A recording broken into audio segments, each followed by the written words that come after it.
repeating history. The sweltering sun had just dipped below the horizon, leaving the air heavy with heat. Even for Sir Arthur Dane, who was no stranger to scorching climates, Skyreach felt particularly unforgiving. The seat of House Fowler, nestled in the Red Mountains and overlooking the Prince's Pass, was an imposing fortress.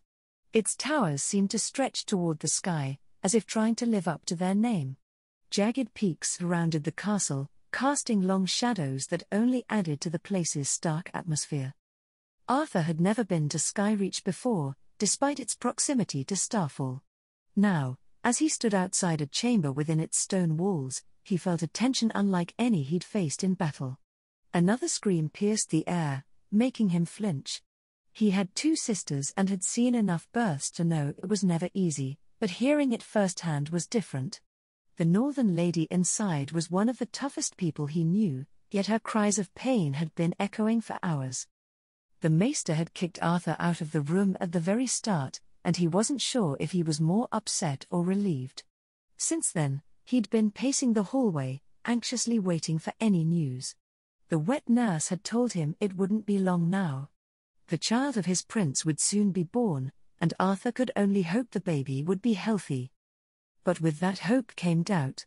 Ever since Harrenhal, when Rhaegar began speaking of the Song of Ice and Fire and ancient prophecies, Arthur had felt a growing unease.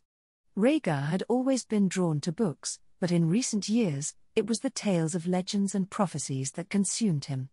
The talk of Aegon the Conqueror reborn, of destiny and dragons, had shaken Arthur in ways he never expected. His loyalty to Rhaegar had never wavered, but now, standing outside the door, listening to the screams of labor and waiting for the cries of a newborn, he couldn't help but wonder where all of this was leading. Rhaegar was dead, and his belief that the infant Aegon was the prince who was promised weighed heavily on Arthur's mind. What if his prince had been wrong? The thoughts made Arthur's head spin. He had grown up on tales of his Dane ancestors, particularly the legend of Dawn. The sword, now slung across his back, was said to be forged from a fallen star, its pale blade unlike any other. Yet despite its legendary origins, Arthur had always found it as just a finely crafted sword, not some magical relic. Arthur was a knight of the Kingsguard, sworn to protect the royal family and uphold his vows. His duty was clear: to serve, to guard, and to sacrifice his life if necessary. Prophecies, legends, and fate, these were matters for scholars and dreamers, not for a knight who dealt in the realities of steel and blood. "Sir?" Arthur's gaze snapped to the now open door where one of the wet nurses stood, her gown stained and worn. The sudden silence in the air hit him, a stark contrast to the agonizing cries that had filled the halls moments before. He blinked, trying to steady himself. "Lyanna? The child?" His voice was tense, filled with a mix of fear and hope. The wet nurse's expression, exhausted and shadowed with defeat, made his heart sink. "It was a trying labor for the lady," she began, her voice heavy. "We cannot say anything for certain yet," but before she could finish, a sharp, distinct cry pierced the air, the unmistakable wail of a newborn. Both of them turned toward the sound, shock flickering across the wet nurse's face as she stepped aside. Arthur moved before she could react, his steps quick and purposeful. He might have been a bit rough as he pushed past her, but he didn't care. His focus was solely on the bed where the maester and other wet nurses gathered. As Arthur approached, the figures surrounding the bed shifted, creating a narrow path for him to see. His eyes locked onto the tiny, wriggling figure cradled in the maester's arms, still slick with the remnants of birth. The newborn's skin was flushed, fragile, and yet the cries that filled the room were strong, defiant against the silence that had loomed just moments before. Lyanna Stark lay pale and drained on the bed, her face turned to the side, her breaths shallow and rapid. Her once fierce gaze was now distant, her body spent from the ordeal. Despite her exhaustion, Arthur could see the faint rise and fall of her chest, a sign that she was still with them. A new, piercing wail erupted from the bundle, but Arthur did not flinch. Instead, he moved closer, his gaze steady as he stepped beside the maester. As he looked down into the tiny face of the child, a pair of grey eyes met his, wide with wonder and amazement. The innocence in that gaze struck him, making everything else in the room fade into the background. It's a boy? Arthur's voice wavered as he scanned the child, ensuring that everything was as it should be. The maester, still holding the infant, gave him a strange look. Indeed, another son. Is this a problem, sir? Arthur felt a sudden weakness in his knees, a hollowness settling in his chest. He had been a man of reason, of duty, yet he had allowed himself to be drawn into the allure of prophecy. What had he been thinking? He had never considered himself gullible, yet Prince Rhaegar had convinced him, convinced a part of him, at least, that there was truth in those ancient words. But now, faced with the reality of this newborn boy, the certainty of those prophecies crumbled. This child was supposed to be a girl, the Visenya to stand beside Rhaegar's Aegon. Rhaegar had risked everything for this prophecy, set aside Elia, shattered lives, started a war, all for the promise of a child who would fulfill the Song of Ice and Fire. He had wed Lyanna for this. And now, all of it seemed like a cruel lie. They had blackmailed the late High Septon himself to make this marriage possible before leaving the capital. Arthur had suspected that Prince Rhaegar might have ordered the man's death soon after, given how conveniently the High Septon had passed away right after their departure. Rhaegar had never confessed such a thing, never even hinted at it, but now Arthur was doubting everything he had once believed. All the ideals, the loyalty he had clung to for so long, now felt tainted. Sir Arthur? The weak voice of Lady Lyanna broke through his thoughts. He turned slowly, his gaze heavy with shock and disbelief, to the woman lying on the bed. The fiery young lady he had first met at Harrenhal, the one who had captivated so many with her strength and spirit, was now a mere shadow of that person. It was hard to reconcile the image of the vibrant northern girl with the exhausted, fragile form before him. Her once lively eyes were dull, her dark hair damp and clinging to her pale face. Arthur's heart tightened as he looked at her, the weight of everything that had led to this moment pressing down on him.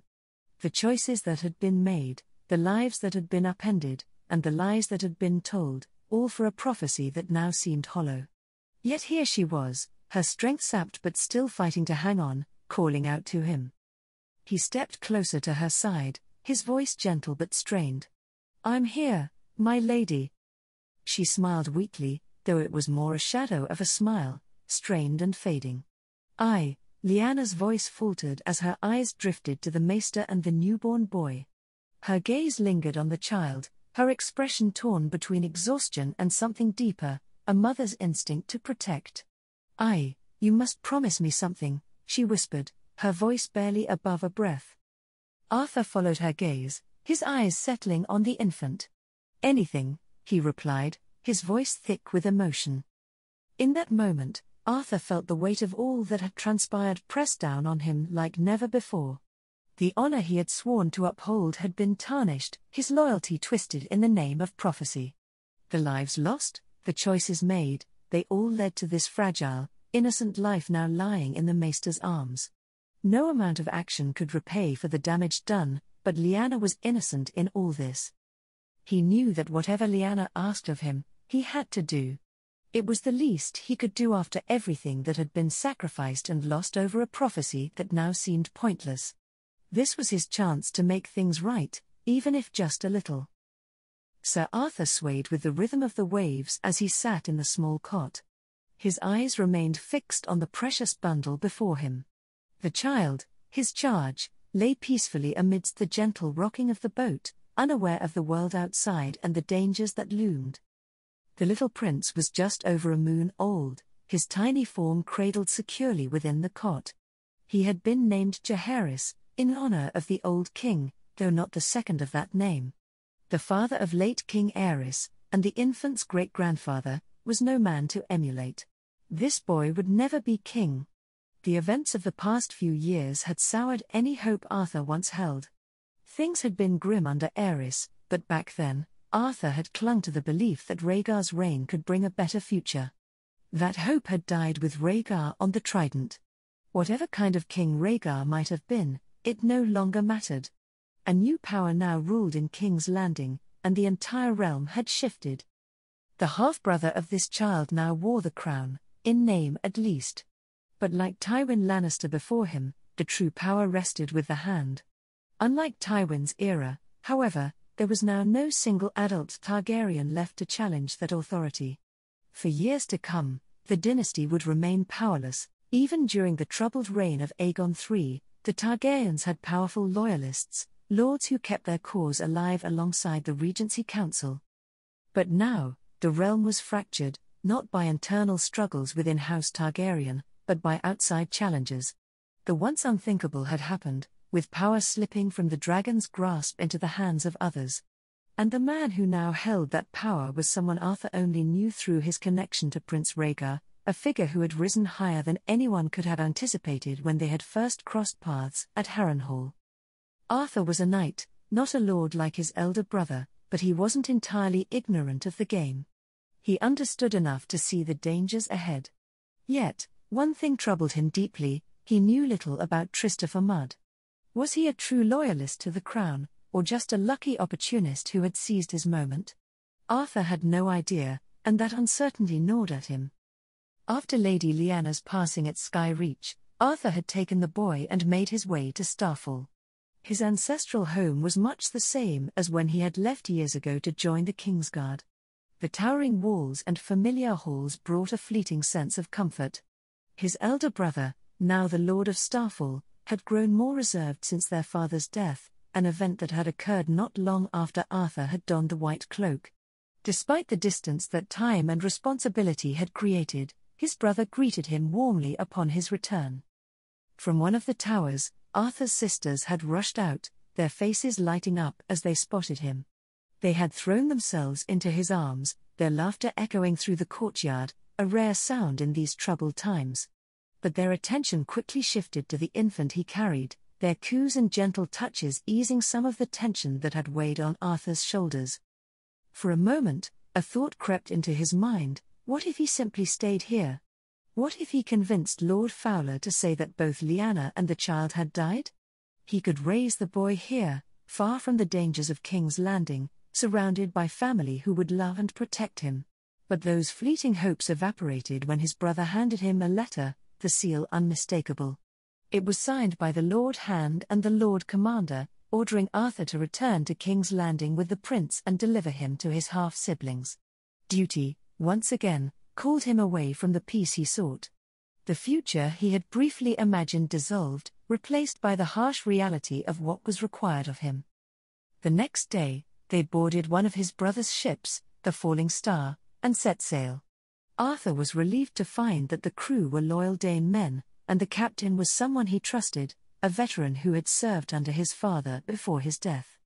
This small but reassuring detail provided a sliver of comfort amid his anxieties and fears. Jaehaerys stirred awake, his grey eyes finding Arthur's almost immediately. The little prince was unusually quiet, as Arthur's sister Ashara had pointed out more than once. He rarely cried, except when hungry, and otherwise stayed silent or babbled softly to himself. Arthur couldn't help the warmth that bloomed in his heart as he looked down at the child. Despite everything, this tiny boy was innocent, precious in a way that made Arthur feel fiercely protective. Yet, the closer they drew to King's Landing, the heavier Arthur's heart became. He had no idea how the boy would be received. Princess Elia was one of the kindest souls he had ever known, but kindness alone wouldn't be enough to protect Jaehaerys. If certain factions in the capital wished harm upon the child, possibly a bastard in their eyes, Elia's influence and wishes would not be enough. Arthur wasn't completely naive, he knew Jaehaerys wouldn't be welcomed by most. The boy was the son of a northern girl and a prince whose actions had sparked a war that devastated the realm. That alone would make him a target.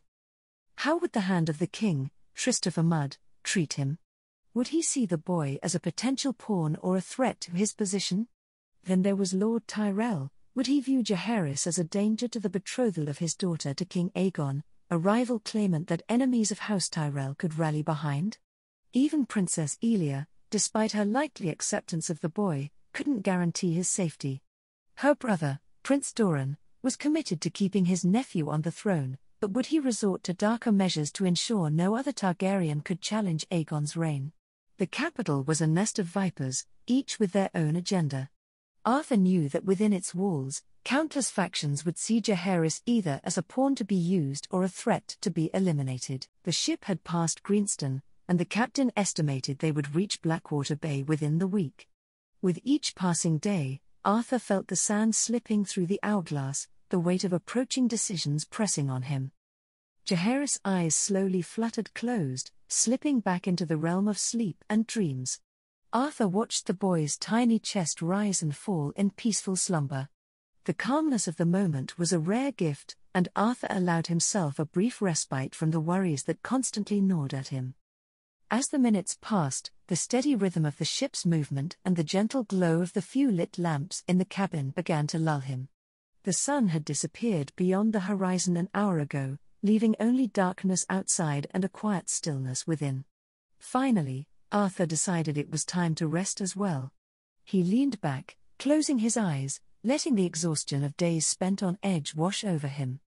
Just as Arthur closed his eyes, they snapped open again at the sound of screams, cries, and shouts ringing out from the deck above. In an instant, he was on his feet, moving swiftly toward the sheathed dawn. The urgency of the situation gripped him as he grabbed the hilt, but before he could take another step, the ship lurched violently, nearly throwing him against the cabin wall. A loud, crashing noise echoed through the hull. Arthur wasn't a sailor, but he knew enough to recognize the possibilities: either they had run aground or been boarded. The answer came swiftly as the unmistakable clash of steel reached his ears. They were under attack. His instincts kicked in. Arthur tightened his grip on his sword and turned his gaze to the now awake boy. There was no time to hesitate. He knew he had to protect the child at all costs, but first, he had to assess the situation and figure out who was attacking them. With a quick, determined breath, he moved toward the door, ready to face whatever threat awaited above. He opened the door slowly, peering into the corridor. Sailors in blue Dane tunics rushed past, their movements frantic. As he fully opened the door, a few sailors nearly lunged at him before recognizing who he was. They quickly bowed, apologizing. Arthur cut them off before they could say more. "You three, defend the boy with your lives if necessary. I trust I need not stress the importance of the prince?" "We will not allow any to harm him, sir," one of the men replied immediately, while the other two drew their small swords and moved into the room. "Barricade the door. I'll knock in a pattern, 3 quick, 2 slow, 3 quick. Understand?" Arthur instructed. The last man nodded and bowed before slipping into the room and closing the door behind him. Arthur heard the sound of furniture being moved as he sprinted toward the stairs, where the clash of steel and shouts of combat grew louder. Arthur raced up the stairs, taking them 2 at a time, and burst onto the deck. The scene before him was one of utter chaos. His own men, clad in blue Dane tunics, were locked in fierce combat with dark-cloaked sellswords, mercenaries, he guessed, judging by their grim attire. Fastened to the side of the Falling Star by ropes and planks was a galley flying black banners. He quickly assessed the balance of power. The enemies fought hard and had the numbers, but the Dane sailors were holding their own, each man fighting with determination. Arthur's gaze swept across the deck, and he spotted the captain, who was directing a group of defenders, bravely holding back a dozen or more attackers from the quarterdeck. Arthur charged into the fray, positioning himself opposite the captain. "Men with me. For House Dane and Prince Jaehaerys," he bellowed, raising dawn high. The rising moonlight caught the pale blade, casting a shimmering glow as it descended with lethal precision, cleaving through the nearest sellsword. "The sword of the morning." The sailors shouted back, their voices filled with renewed determination. Energized by Arthur's presence, they surged forward with fresh vigor. The sellswords, now clearly on the defensive, were forced to retreat step by step. Arthur and his men pressed the attack relentlessly, cutting down anyone who tried to stand their ground. The momentum shifted quickly as the Dane sailors, driven by the knight's example, pushed the enemy back with unyielding force.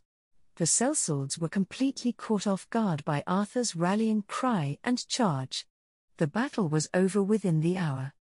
A few of the remaining sellswords surrendered, throwing down their weapons, but most fought until the end, an unusual level of determination for mercenaries in Arthur's experience. The entire attack felt peculiar. These were Selsales, not pirates. The falling star was not particularly large and, tellingly, flew purple Dane banners. Arthur remembered learning that smaller vessels flying a lord's banner were typically left alone by pirates, as they usually carried little valuable cargo unless the lord himself was on board. And if the lord was present, the ship would be heavily defended. Given the intensity of the attack and the sellsword's unusual persistence, Arthur began to suspect something more sinister at play. The captain had executed the captured sellswords after they refused to reveal their employer. Arthur then led a search party through the Selsales galley, hoping to find clues about who had orchestrated the attack. Just as he was about to give up, one of his men called out, "Sir, I think I found something." Arthur turned sharply to see the man on the deck of the galley, while he had been conversing with the lieutenant of the Falling Star about what to do with the captured vessel. The sailor held up a small silver brooch, its details catching the light. Arthur took the brooch, examining it closely. Etched into the metal was a crown. "It was found in the captain's cabin," the sailor explained. "We also discovered a small chest of golden dragons, presumably the payment."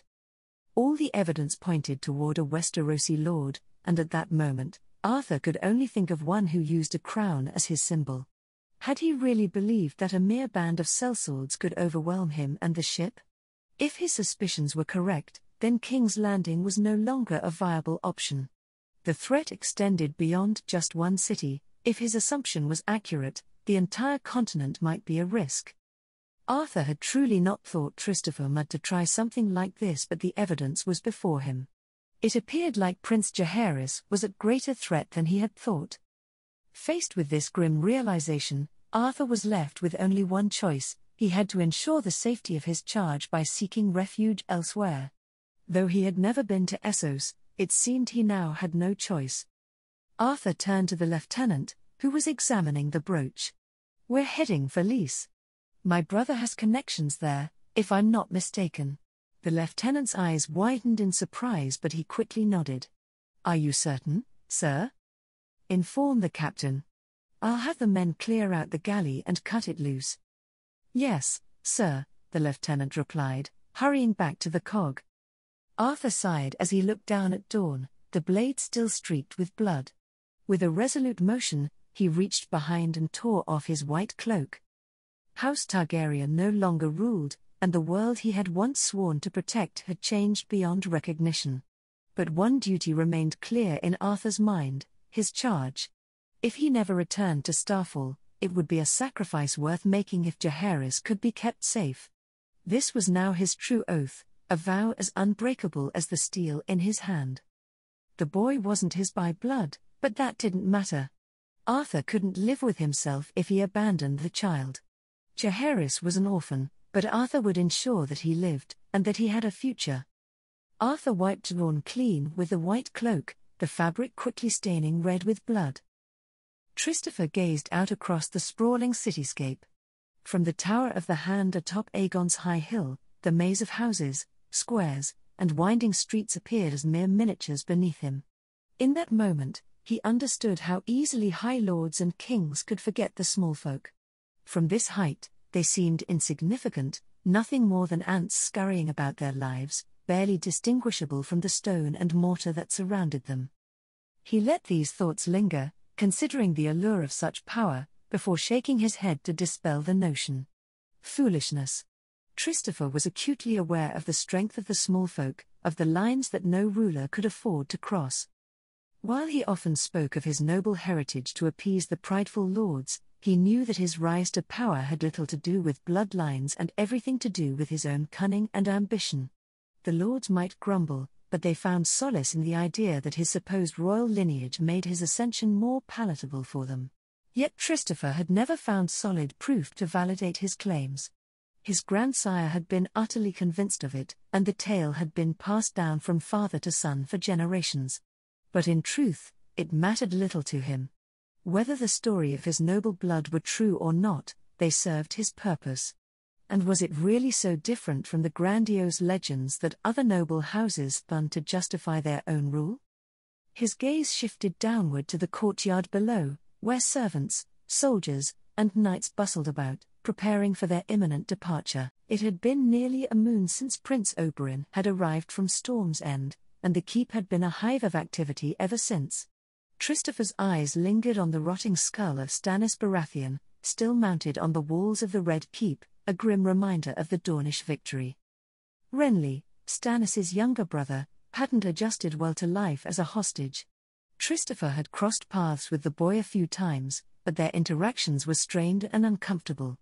Renly lacked the fire that defined his brothers, Robert's easy charm and Stannis's iron will were nowhere to be found. Instead, Renly seemed adrift, a boy lost in a world that had suddenly turned hostile. From what Christopher had heard, Renly had once been cheerful, full of life before his brother's death cast a long shadow over him. He hoped, for the boy's sake, that he could find a way to move past his grief. Christopher held no ill will toward Renly. The boy was a victim of circumstance, caught in the crossfire of his brother's ambitions. In truth, Christopher didn't harbor much hatred for Robert Baratheon. It had unsettled him when the rebel king found refuge in his betrothed's home, but in the end, nothing had come of it, and Sarah remained unharmed. That was all that mattered. He understood his role in this war. He wasn't driven by personal grudges or lofty ideals. Christopher fought for profit, plain and simple. And profit he had earned. Now, his focus was on securing those hard-won gains. He was determined to win, and in war, victory demanded ruthlessness.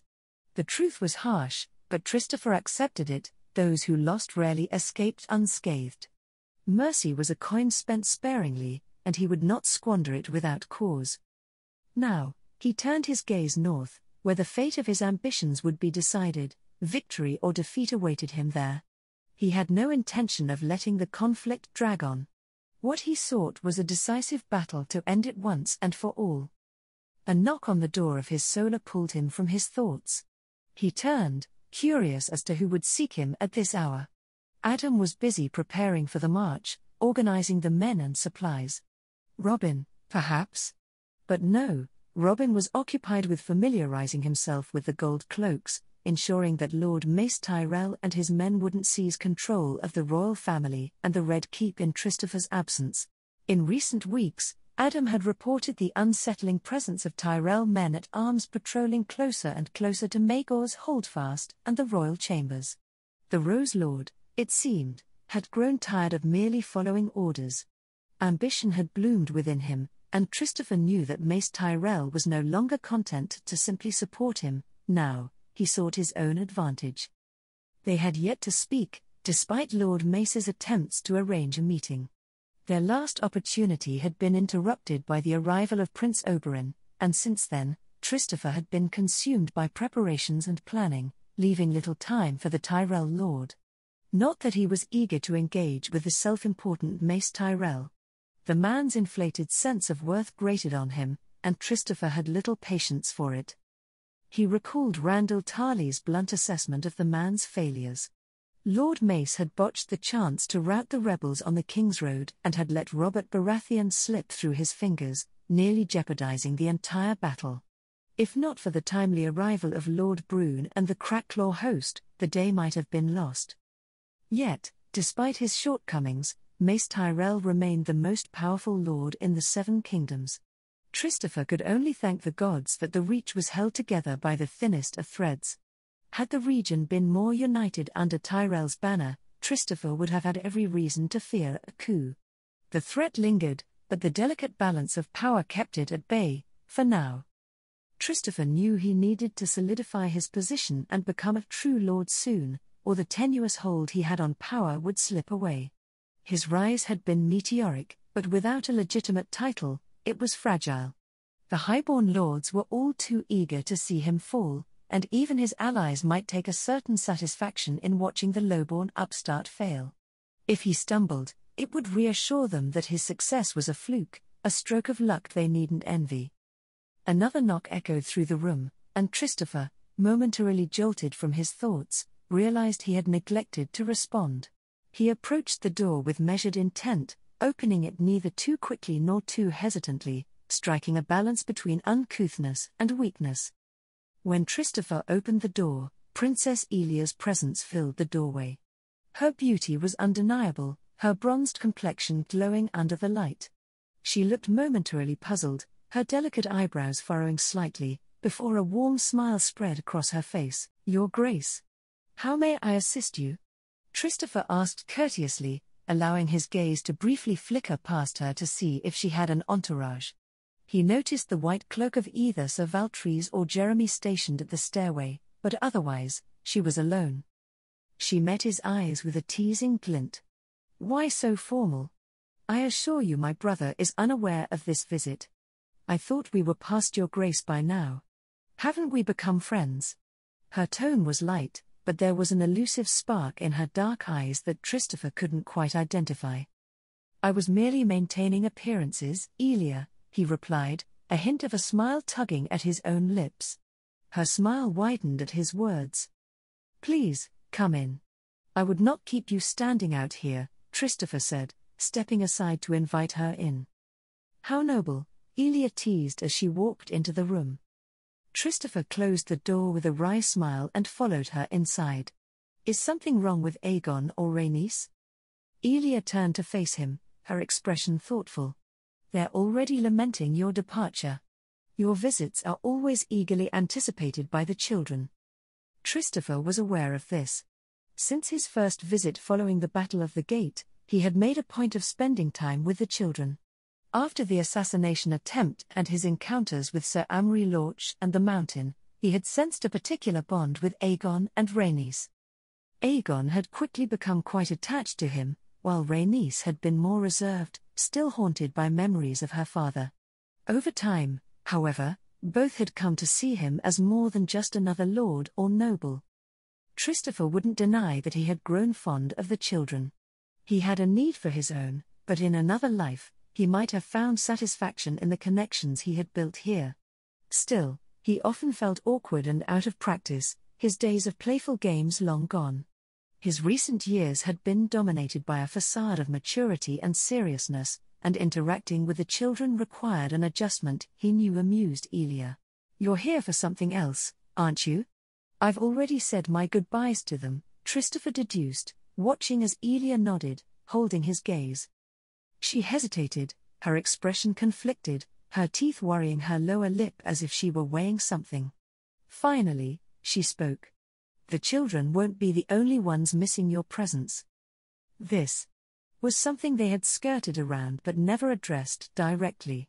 Christopher couldn't deny that he had noticed the undercurrent between them, but he had assumed they were both content to ignore it, or perhaps repress it.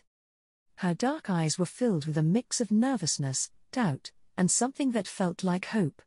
It made Christopher's heart ache with conflict. They both knew the reality of their situation. Elia was 10 years his senior, a widow who could no longer bear children. Christopher's house needed heirs, children bearing his name, not just his affection. Yet, unbidden thoughts and dreams had crossed his mind. For all his plans with Lady Sarah, he was well aware that his feelings for her were more dutiful than passionate. He wasn't sure how she felt, but he knew he needed to secure his line. This was an impossible dream. Christopher's entire life had been devoted to his rise, to the rebirth of House Mudd. Without his ambitions, he would never have met Elia, who would have had little reason to notice him.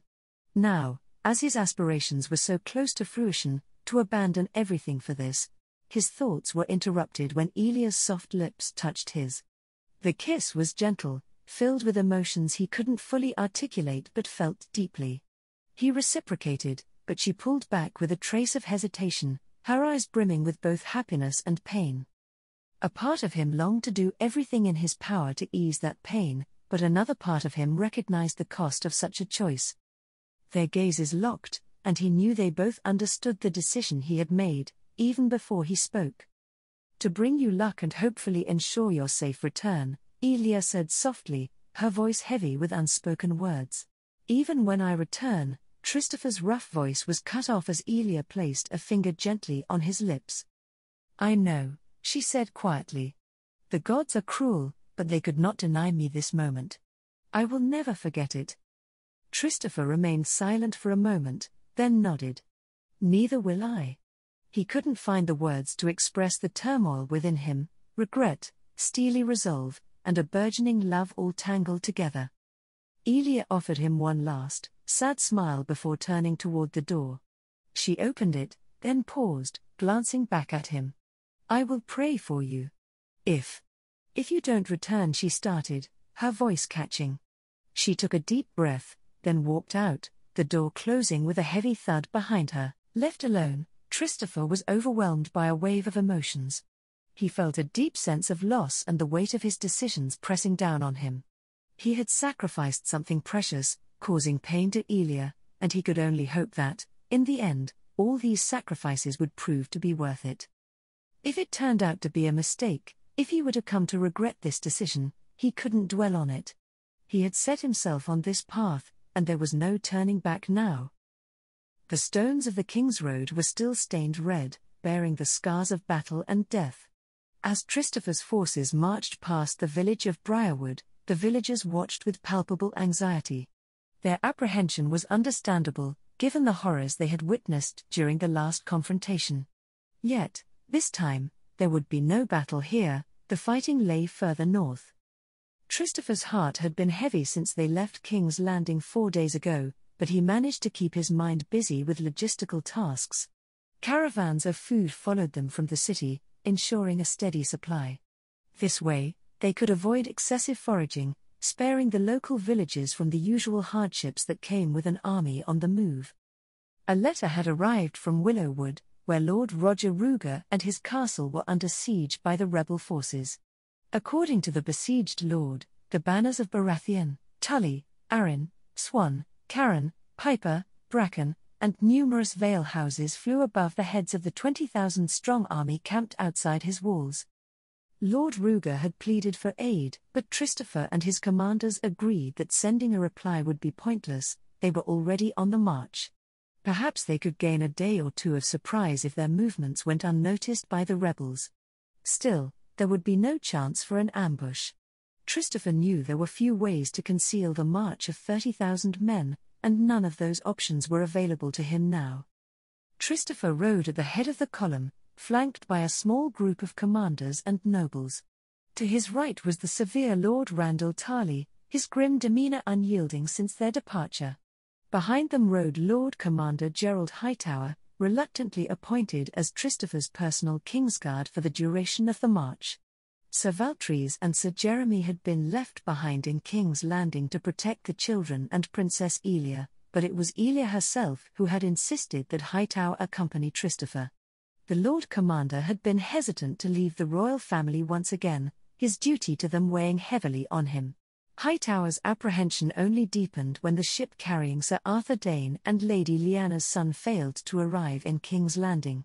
Christopher had promptly ordered Lord Velaryon to deploy squadrons of the Royal Navy to scour the southward coasts for the missing vessel, but despite their efforts, no trace of it had been found. While delays at sea were not uncommon, the ship's complete disappearance gnawed at him. Had it capsized in a storm? Or had something more concerning occurred? The uncertainty weighed heavily on his mind. A wayward prince of the blood, unaccounted for, was a threat, one that could only spell trouble for the future. Prince Oberyn and Adam rounded out the group, riding in silence between the long columns of marching men and cavalry.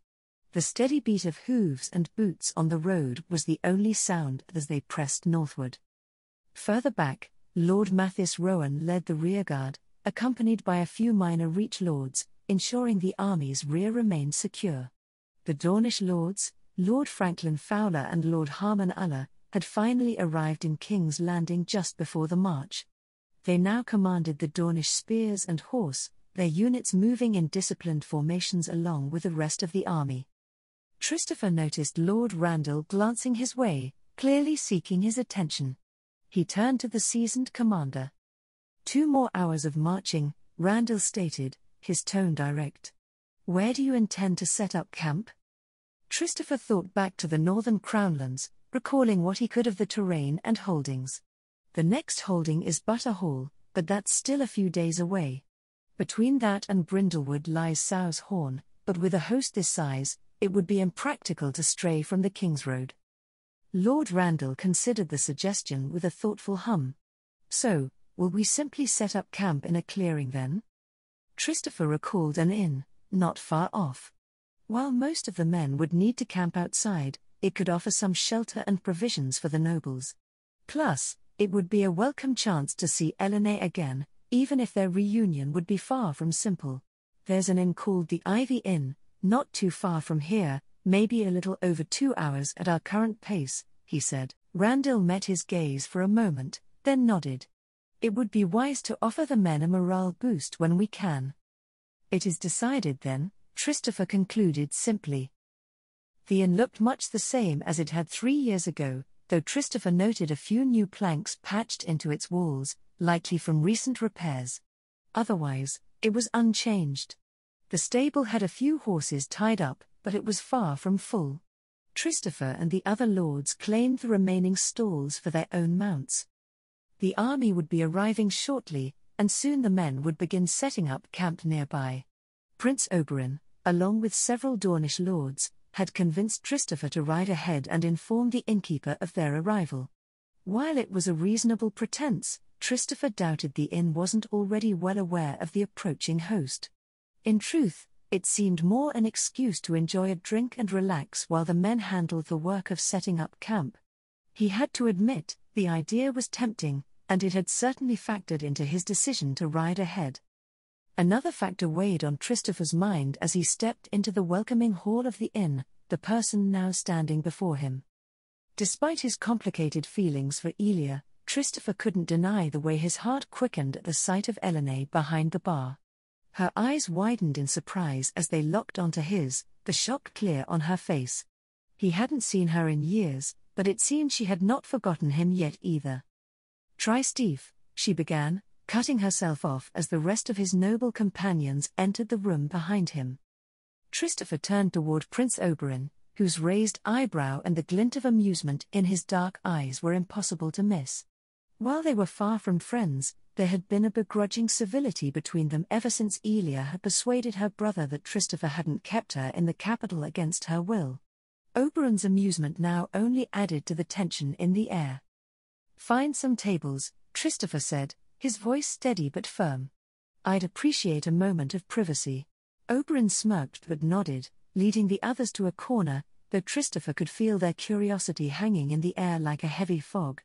Adam caught his eye and offered a reassuring, if slightly amused, look as well. Christopher almost rolled his eyes. "Thanks." Turning back to Elinor, the silence between them stretched. Her face, as beautiful as ever, remained guarded, though surprise still lingered in her eyes. He hesitated for a moment before speaking. "Elinor," he said, cautiously. He couldn't yet gauge her emotions, whether this reunion would bring warmth or reopen old wounds, but one thing was clear, whatever came next would be far from simple. Her brow furrowed slightly. "So you do remember me, after all," she said, her gaze flicking briefly toward the lords, where Oberyn's laughter rang out. "A lot has changed, but I could never forget someone like you," Christopher said, his voice softer. Her eyebrows lifted, skepticism lacing her expression. "Oh? Will you bring me roses and whisper sweet words of undying love now?" she asked, her tone edged with sarcasm. "I hear you've earned yourself a few titles. Can finally call you sir, among others." She made a mocking bow.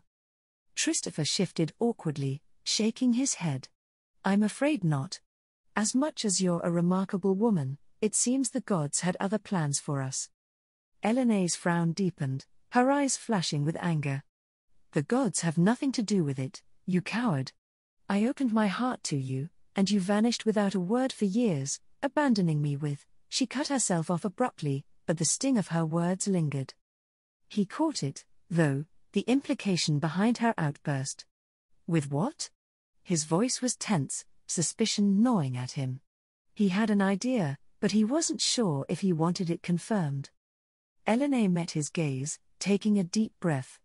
"Is it not obvious? We weren't as mindful as we should have been." Her words hung in the air, heavy with meaning. Christopher's heart skipped a beat. A child, his child. Out of wedlock, yes, a bastard by the world's standards, but his blood nonetheless. As his mind raced through the implications, something in her voice caught his attention, sharpening his focus. A child? He stammered, trying to find his footing in the flood of revelations. What? What is their name?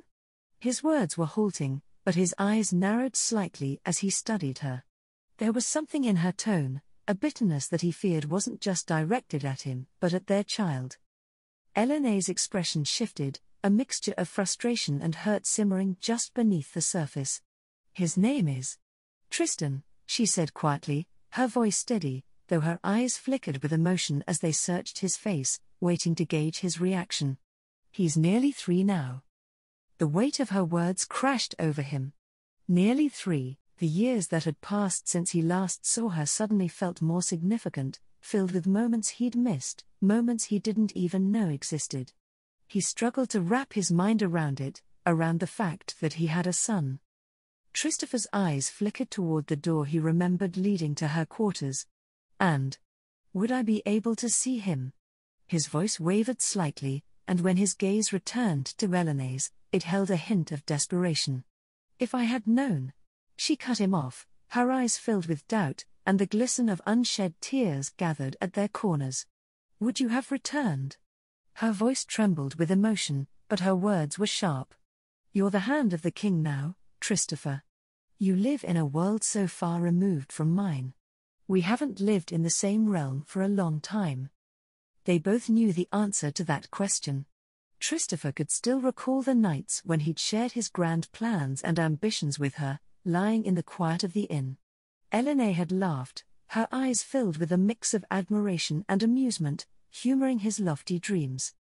Many of those dreams had become reality as he stood before her now, his armor adorned with the ancient crown of house mud and the hand's brooch pinned to his chest, an army under his command. The boy who had once spoken of lofty ambitions had achieved them, yet in doing so, he had drifted further from Eleanor than if he had sailed across the sunset sea. Everything was different now. Let me see him, Christopher pleaded, his voice low but earnest. I know I've asked too much of you already, and I've caused you nothing but pain. But grant me this, let me meet him. He didn't force his demand, and there was no edge of authority in his tone. He wasn't that kind of man, and Eleanor wasn't the kind of woman who deserved to be compelled. He would accept her answer, no matter how much it might wound him. His eyes searched hers, hoping for even the faintest glimmer of understanding. Her teary eyes were full of doubt and conflict. You haven't caused only pain, Christopher, Eleanor said, her voice trembling with a mixture of emotion. Tristan is a gift beyond what I could have ever imagined, despite the circumstances. You may not have known, though perhaps you should have. Her laugh, though teary and tinged with bitterness, was a bittersweet balm to his aching heart. I believe we both have regrets about how everything unfolded, but I won't deny you the chance to meet him. A wave of relief washed over Christopher, though he winced slightly at the sadness in her laugh. Hope sparked anew in his heart. Does he know about me? He asked, his voice barely above a whisper. Eleanor met his gaze steadily, her eyes filled with a sorrowful truth. I couldn't bring myself to lie to him. He's often asked why you never came to see him, but... Her voice faltered, the unspoken pain hanging heavily in the air. Christopher's thoughts drifted to the loss of his own parents. He had had the support of his grandfather, uncle, and aunt, but the pain of their absence was still vivid. His son, however, had never met him, not even once. The weight of that realization settled heavily on him. He had harbored resentment toward Adam's father for neglecting him, yet he had never even been present in his own child's life. I wish to see him now, Christopher said with quiet resolve, his gaze sweeping the inn as if searching for some sign of his son. If you're available, of course.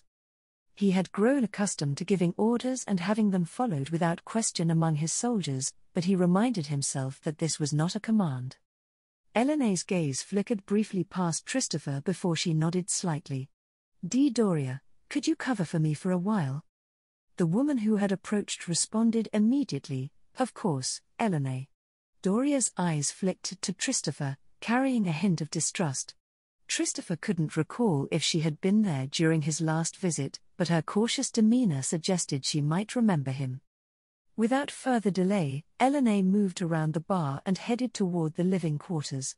"Follow me," she instructed, her tone wavering slightly with emotion, though she made an obvious effort to steady herself. The walk to the living quarters seemed to stretch endlessly, each step feeling both too quick and too slow. Before long, they reached a door. Elena shot him a look that conveyed a tumult of emotions before she opened it and stepped inside. Christopher followed, carefully closing the door behind them and turning his gaze back to the room. "Mommy!" A young voice rang out with excitement. Christopher's eyes locked onto a boy with Elena's dark hair, contrasting with his own lighter brown. The boy's blue-green eyes, however, were strikingly familiar, as were the shape of his nose and ears. The boy, his son, rushed to Elena, hugging her tightly with the enthusiastic embrace only a 3-year-old could muster. "Darling, there's someone here who wants to meet you," she said softly, gently turning her son toward Christopher. Tristan's eyes widened as they darted around Christopher's form. Christopher felt a surge of anxiousness, his muscles tensing as he stood uncertain of how to proceed. "That man has my eyes, Mommy," Tristan remarked with the blunt honesty only a child could muster.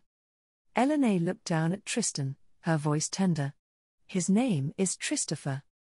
Tristan's gaze shot up to his mother and then back to Christopher within seconds, his curiosity palpable. Christopher took a deep breath, trying to steady his nerves. "Tristan," he said, testing the name on his lips. "I'm your father." His son stood frozen, blinking in shock with those striking green-blue eyes. "But," Tristan started to say before cutting himself off and rushing forward. Christopher barely managed to open his arms before his son leapt into them. Christopher silently cursed his armor as he adjusted his hold, trying to keep the boy close while accommodating the constraints of his gear. "Why haven't you been here?" Tristan mumbled into his neck, his voice muffled but filled with a child's hurt. "You made Mommy sad." The words pierced Christopher's heart.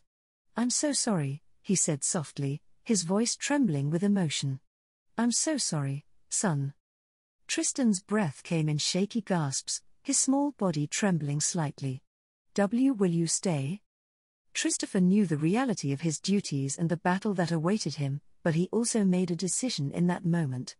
"I will never abandon you," he promised gently. "I will always come back, even if duty takes me away for a time." His eyes lifted to meet Elena's over the top of Tristan's dark hair. She was openly crying now, her tears a mix of joy, pain, and anxiety. Despite the evident struggle, her eyes shone with a bittersweet happiness. Tristan lifted his head, his gaze filled with curiosity. "Why do you need to leave?" His eyes then fell on the armor Christopher wore, a glint of excitement showing through. "Are you a knight?" Christopher met his son's intense gaze, feeling a pang of recognition. "I am a knight," he replied gently. "Duty requires me to fight and to leave for a while." Elena stepped in, her voice steady but soft. "Your father is also the hand of the king, darling. It means he rules and leads his armies when the king cannot." Christopher could see the multitude of questions swirling in his son's eyes, each one eager for an answer. "That's right," he continued, "King Aegon is about your age, so I take on his responsibilities until he grows up and can rule on his own." "So you're basically the king?" Tristan asked, his eyes wide with wonder, clearly a bit overwhelmed and confused by the details. Christopher tilted his head thoughtfully. "In some ways, yes, but I'm not the king. To say otherwise would be treasonous." Elena cleared her throat. "I believe it's almost time for dinner, Tristan." Tristan looked up at her reluctantly, then back at Christopher. "Listen to your mother, Tristan," Christopher advised gently. "But what if," Tristan began, only to be cut off by Elena. "Your father will be here later and tomorrow as well," she said, her eyes seeking confirmation. Christopher nodded in agreement. "I promise to visit you more before I leave," Christopher said as he gently set Tristan down on the ground. "All right then," Tristan agreed with a hint of reluctance. As Christopher was left alone with Elenay, he spoke quietly. "I'll leave a few gold cloaks here for your protection. I'm not sure how long I'll be gone." Elenay met his gaze with a look of determination. "We will talk if you return." "When?" Christopher countered firmly, "not if. Not even the gods themselves could keep me away if I am able to return." "In battle," Elenay began, but Christopher interrupted her. "Elenay, I promise I will return. When I do, we'll have that conversation." The weight of his promise settled heavily between them. What had begun as a reunion with an old acquaintance had evolved into something far more profound. He remembered Robin's offhand comment during their ride to meet Lord Mace and Lord Randall in the Kingswood, joking about siring a child. It seemed that jest had proven all too true. He resolved to make the most of the precious time he had with his son before their departure the next day. Christopher decided to postpone their leave to spend a bit more time with Tristan. However, duty still beckoned, and he couldn't afford to grant Robert any more time than absolutely necessary. The Seven Kingdoms were in turmoil, and while he longed for peace, it would not come without another battle. The morning air was chilly, even though they were well into the second year of summer. The sun would soon rise higher, warming the surroundings, but for now, Christopher shivered slightly as the cold gusts seeped into the joints of his armor. The Trident appeared far calmer this far downstream, a meandering flow compared to its faster, more turbulent currents up north. Though not still by any means, its gentler pace here seemed almost peaceful. To the east, from where he had ridden, he thought he could see the faint glint of the Bay of Crabs in the distance, or perhaps it was just the horizon shimmering, he couldn't say for sure. What he could make out, however, was the smaller army approaching from the east along the riverbank. At the front of the column rode a man in light armor the color of burnt orange, flanked by men in similar garb. Above their heads fluttered the golden sun and spear on an orange field, the proud banner of dawn. Interspersed with the Dornish sigils were other familiar standards, a red salmon on white, the sigil of House Mouton, and further along, the golden tree on green for House Rowan. Behind him, Christopher knew the dozen banners of his own force stood tall, including the brown ploughman of House Darry. It seemed they had successfully relieved both Maidenpool and Castle Darry from their rebel besiegers. The siege of Castle Darry had been led by Sir Carol Vance, a knight whose neck and face were marred by a large wine-stained birthmark. Despite being outnumbered, Vance had refused to surrender without a fight. Christopher's superior force, reinforced by a sally from Lord Raymond Darry, quickly surrounded the rebels. The battle had been fierce but brief, as Christopher's men closed in, offering the rebels their lives in exchange for Sir Carol's surrender. Some had resisted the terms and were swiftly cut down, but the majority laid down their arms, accepting defeat rather than death. Christopher turned to face the north. In the light of the rising sun, he could make out thousands of armored men, banners and tents on the northern bank of the Trident.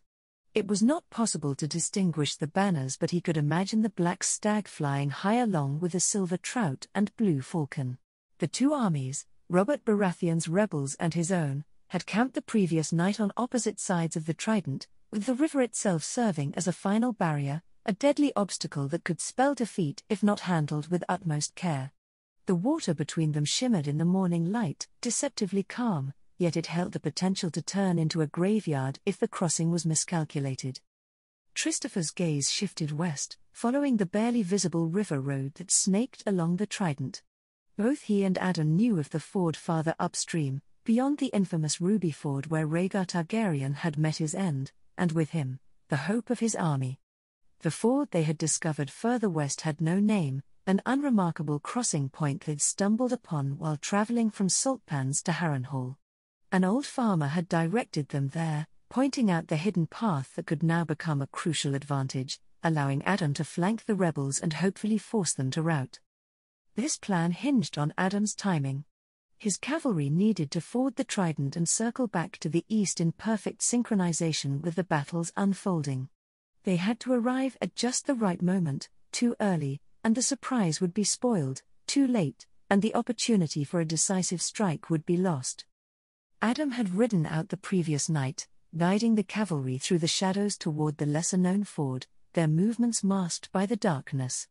To maintain the illusion that all their forces were intact, Christopher kept the bulk of the Dornish light cavalry, more suited for scouting and harassment, under the command of Prince Oberyn. This way, the rebel forces would still see horsemen among the ranks, preventing any suspicions about the absence of their main cavalry.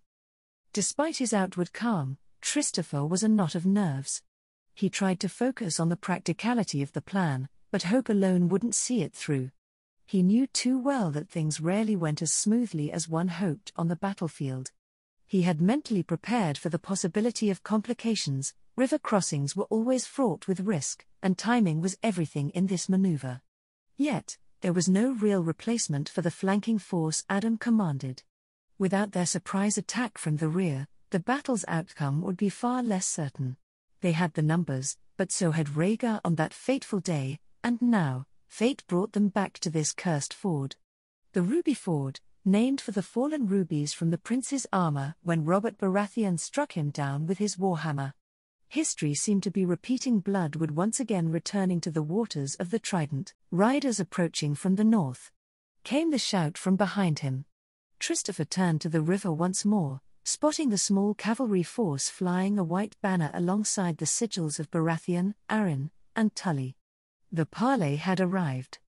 He glanced at Lord Randall, standing stoically at his side. "We will take Prince Oberyn to the parley as well," Christopher said, his voice calm though his mind raced with the enormity of what lay ahead. "Send a messenger to explain the delay." "Very well, Lord Hand," Randall replied with his typical military precision. He barked orders to one of his vassals, who promptly turned to carry out the command. Christopher's gaze shifted back to the river and the waiting rebel lords on the opposite bank. This was it, everything would be decided today. All he had worked for, all his ambitions, and all he wished to accomplish hung in the balance. There was something gnawing at Christopher, a vague unease he couldn't shake. It lurked at the edges of his thoughts, like a shadow just out of sight. He couldn't quite place it. Perhaps it was the unsettling notion that history was repeating itself, the same battlefield, the same river, and the same sense of impending fate. Maybe it was the fear that this time would be no different. Or perhaps it was something more tangible, something he had overlooked in the planning. The frustration of not being able to pinpoint the source of his discomfort made it all the more distracting.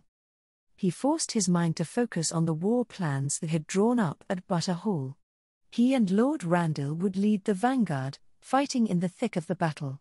Lord Mathis and Prince Oberyn, capable commanders in their own right, would hold the rearguard and main force, ready to support where needed. The plan had been sound when they'd conceived it, meticulously crafted to adapt to whatever Robert's forces threw at them.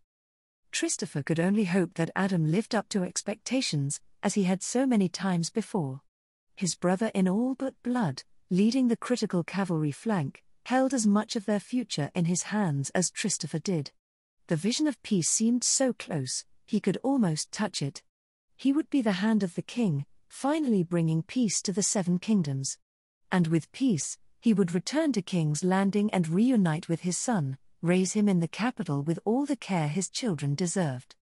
He imagined sitting at the Lord's table in River Run, his house restored to its former significance, and the ancient ruins of old stones rebuilt, his legacy secured. In his mind, it all seemed so clear, the future unfurling before him like a map. The bloody ford.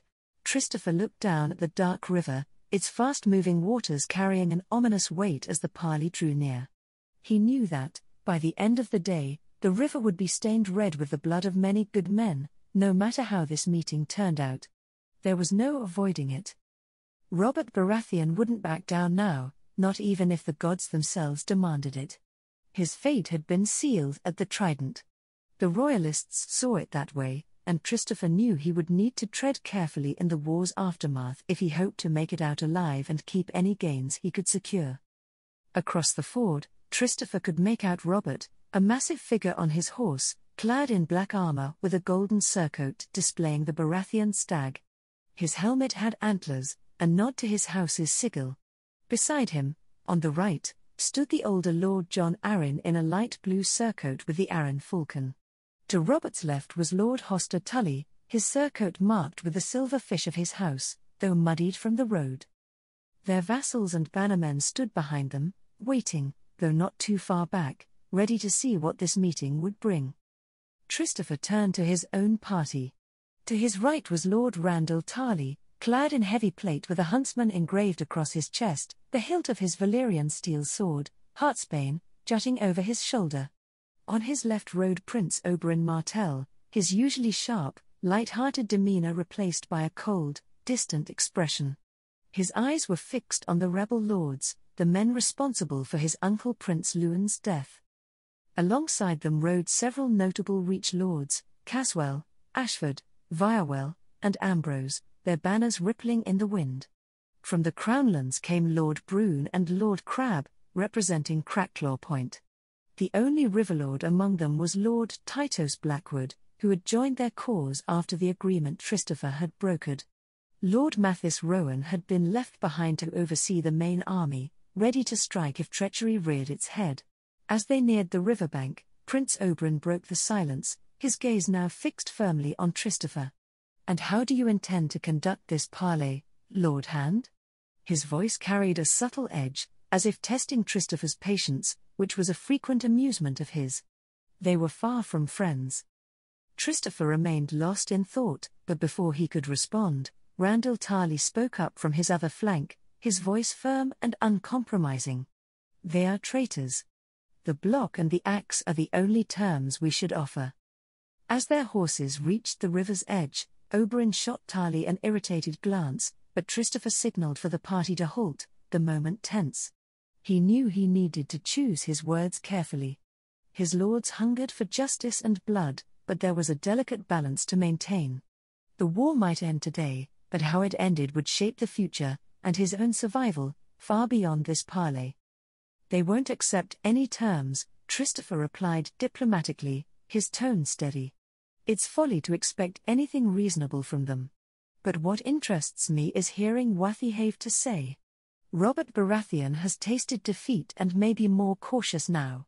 As for Lord Hoster and John, they've seen victory and may be more vulnerable if they underestimate us, even slightly." Lord Randall Tarley shook his head. "Lord John Arryn won't let foolishness or overconfidence guide him. He's a careful, calculating man. Always has been. And Robert Baratheon wouldn't be cautious if the others themselves charged him," Prince Oberyn added with a smirk, his voice dripping with certainty. "The man's a bull, headstrong and fearless to a fault."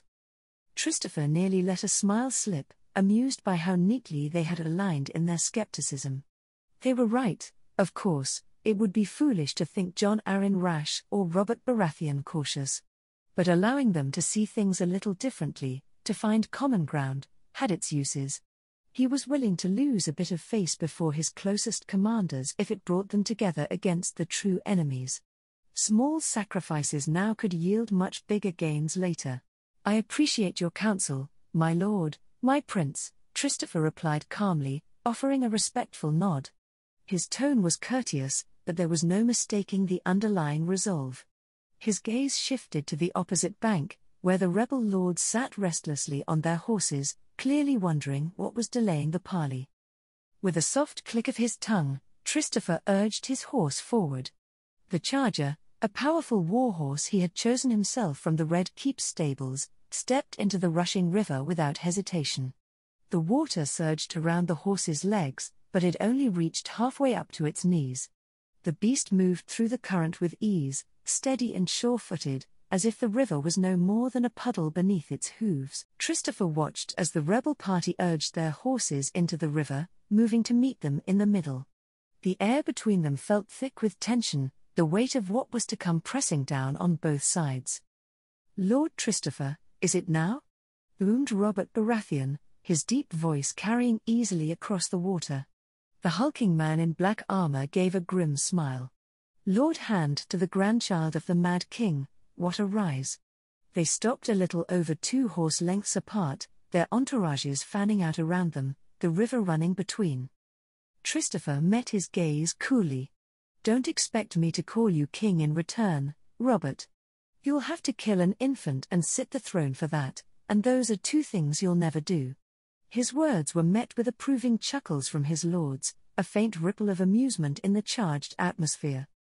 Robert's expression hardened, but instead of responding right away, he glanced down at the rushing waters beneath his horse. Christopher followed his gaze, noticing a flash of silver beneath the surface. Was it a fish? He couldn't tell, but whatever Robert was looking at seemed to stir something in him. "Right where you sit now," Robert said, his voice dropping but losing none of its force. "My warhammer sent Prince Rhaegar flying, along with all his rubies. He spoke words just like yours. And we both know what happened to him, and his army." His eyes locked onto Christopher, cold and unyielding. "Yet here you are again, with another army, ready to die for a king unfit to wear the crown." Robert leaned forward slightly, his voice filled with bitter disdain. "Last time it was a madman, now it's a child who can barely stand on his own legs. Who will you raise next? A leper? Maegor the Cruel's rotting corpse?"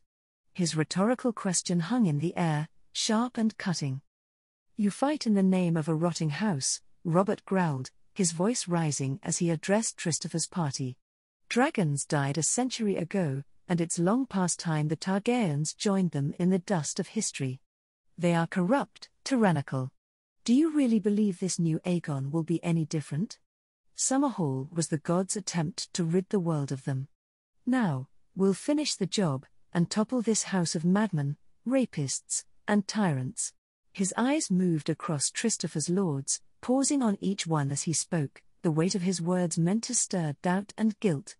Then, his gaze stopped over Christopher's left shoulder, and he fixed his stare on one man in particular, Lord Tytos Blackwood. "Lord Tytos," Robert called, his voice suddenly heavy with betrayal. "You fought under my banner once, to bring down the Targaryens. Yet now you stand beneath the Red Dragon once again. What of the men who fought and died under your command to overthrow them? Have you no shame, no honor?" Christopher had heard enough. "What do I know of honor? Office shame?" he called out sharply, his voice cutting through the tension. Robert's head snapped back toward him, a flush of anger creeping into his face. "You forsake your oaths and break your vows, fighting against your rightful king," Christopher retorted sharply, sweeping his gaze over the rebel lords, his voice steady. "Who are you to doubt the will of the gods themselves?" His eyes briefly locked with each of the men before him. Lord John Arryn's gaze was resolute, calm as ever, while Lord Hoster Tully stared toward Lord Tytos with a glimmer of betrayal in his eyes. As for Robert Baratheon, his face was flushed with fury. Robert's voice was quieter now but laced with simmering frustration. "We have sworn no oaths to that infant king you prop up like a puppet." He paused, his tone shifting to something more personal, more regretful. "At the tourney, when you earned your knighthood, I thought you were a fine knight. I never would have imagined you'd fall this far." Christopher paused, letting the tension hang in the air before speaking again, his voice low and steady. "Thousands more will die today," he said, his eyes fixed on Robert, "because of your broken oaths, your shameless ambition to usurp a throne that was never yours, and your unfeeling heart." The river flowed steadily beneath them, but the weight of Christopher's words seemed to stop time. "Tomorrow, this river will run red with their blood. And when your head is on a pike, your lords will wonder why you didn't simply bow your head now. The blood that stains this land, it will be on your hands." His words echoed between the gathered men, the silence that followed more deafening than the speech itself. Christopher's gaze swept over the rebel lords again, as if challenging each one to meet his eyes and reckon with the truth of what was coming. "May the gods grant you the fate you deserve," Christopher said firmly, his voice carrying a weight of finality. He addressed Robert first, then cast his gaze over the assembled rebel lords.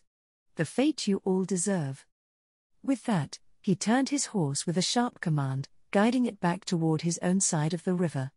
As he forded the water, his lords fell in beside him, their expressions resolute and grim. Christopher led them back toward their lines, the steady rhythm of hooves against the river's edge marking their return. Christopher drew a deep breath as they approached their men.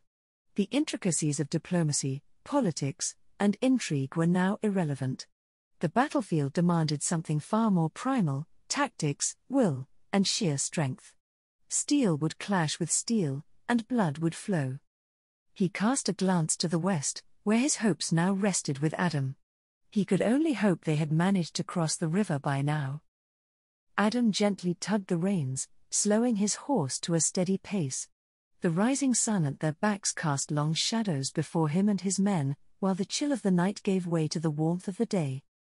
The sound of rushing water reached his ears from the right, though the river remained hidden behind a dense thicket of trees separating the Trident from the river road they'd been following.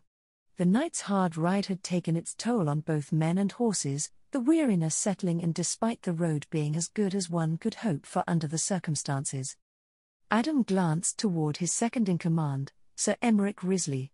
5 years his senior and heir to Lord Risley, Emeric outranked him in station and came highly recommended by Lord Randall Tarley himself for his skill as a cavalry commander.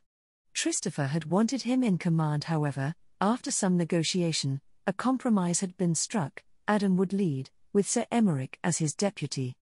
He was grateful that, unlike many nobles of higher rank, Sir Emeric had accepted the arrangement with grace.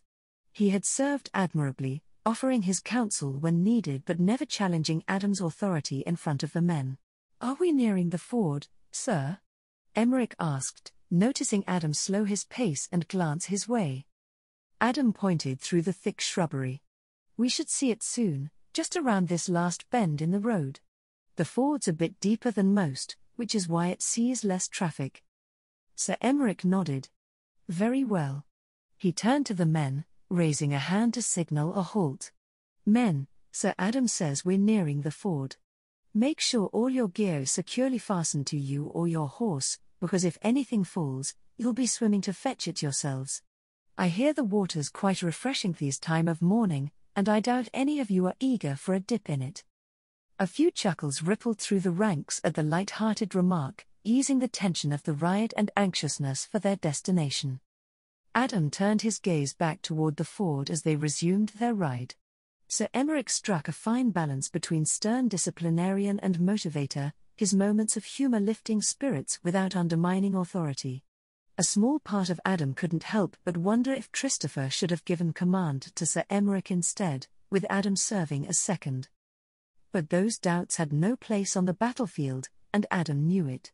They were fading anyway. While Sir Emeric was an excellent cavalry leader with a strong rapport among the men, Adam had something his counterpart lacked: experience in both strategy and tactics, honed during his time as a gold cloak officer.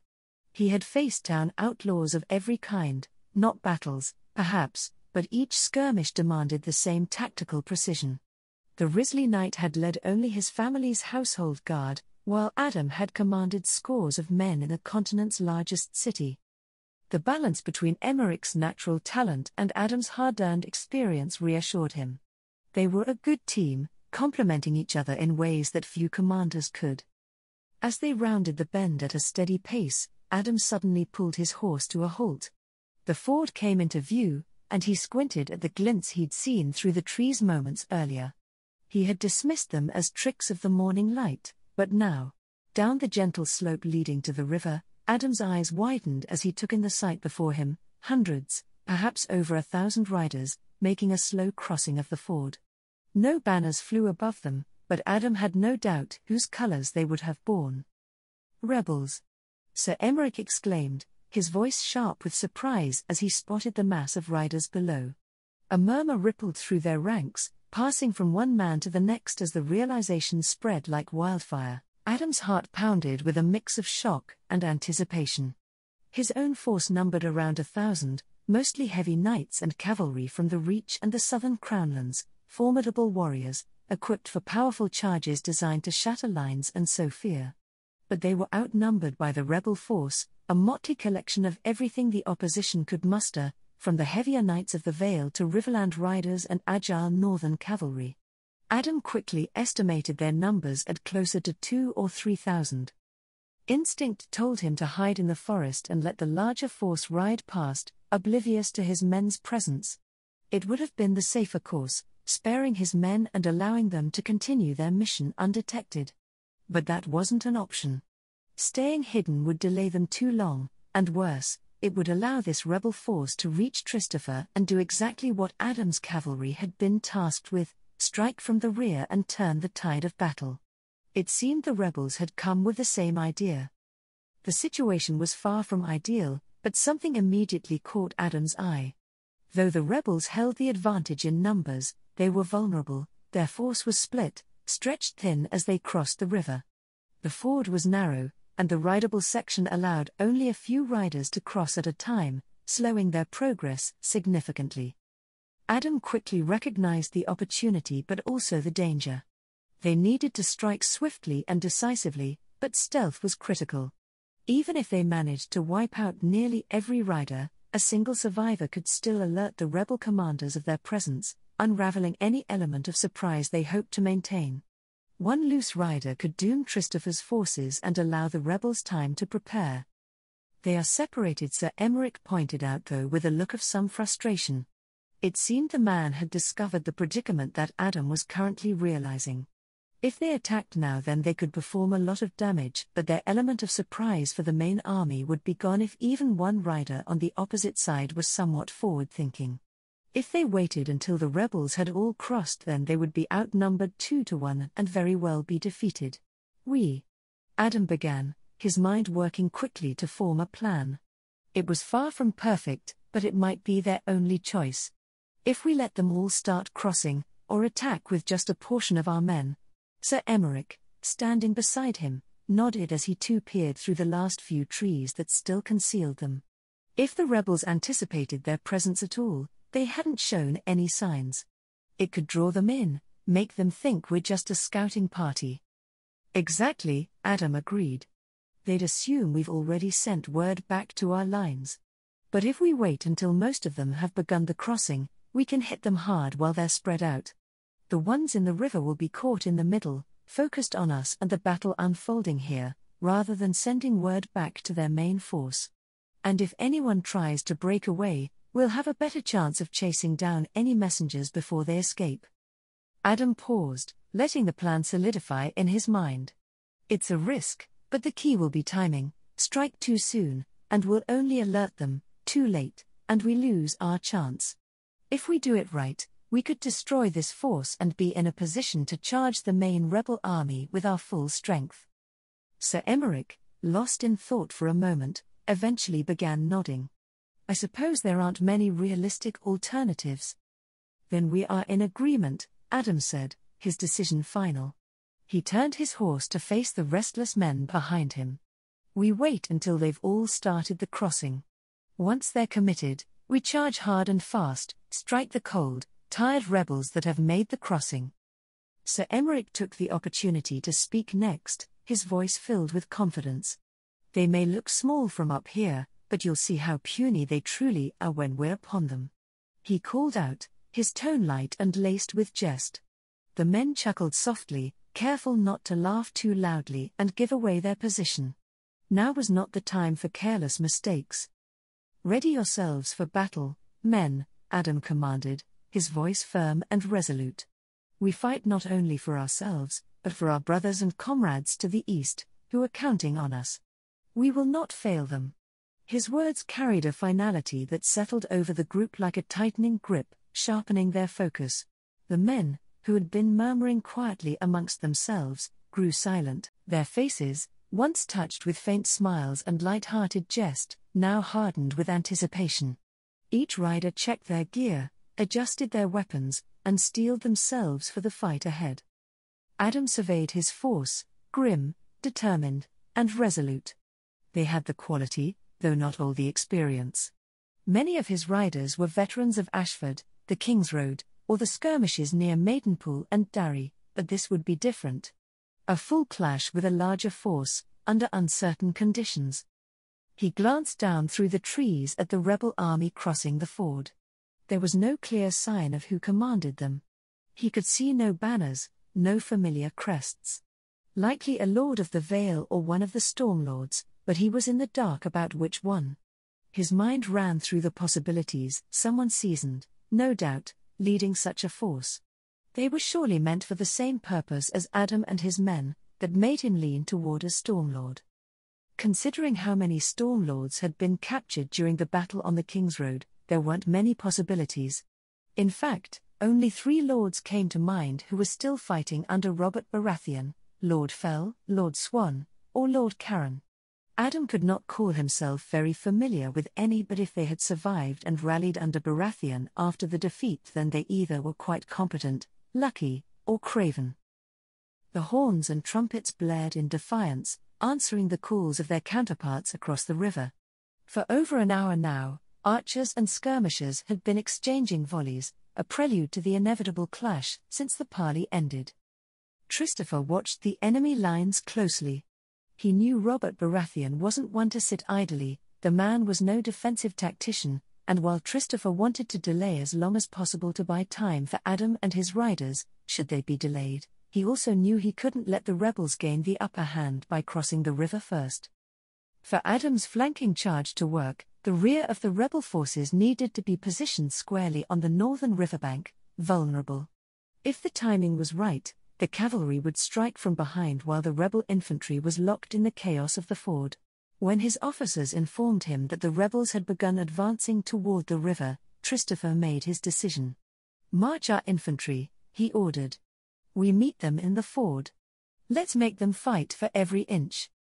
His lords nodded in agreement, their expressions grim, knowing this was only the beginning. Tarly would lead the vanguard, as was his strength.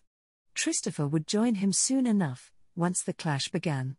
Part of him debated staying with the reserves, overseeing the battle from a distance like a true commander.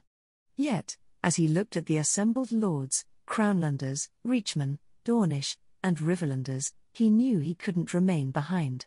He needed to do more than direct, he needed to lead. This was his first true pitched battle. The realm would soon speak of it in tales and songs, the crown versus the stag. Even now, he could feel the weight of history bearing down upon him.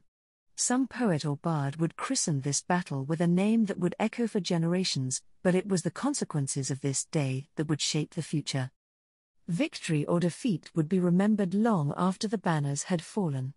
And Christopher knew, if he was to be part of that legacy, he needed to be in the thick of it, where steel met steel, and men were made legends. There was no better test of loyalty, no truer measure of where it lay, than in the fire of battle. Christopher patted his horse's neck, a powerful courser bred for war, its muscles tense beneath his gloved hand. A true war horse, fierce and dependable.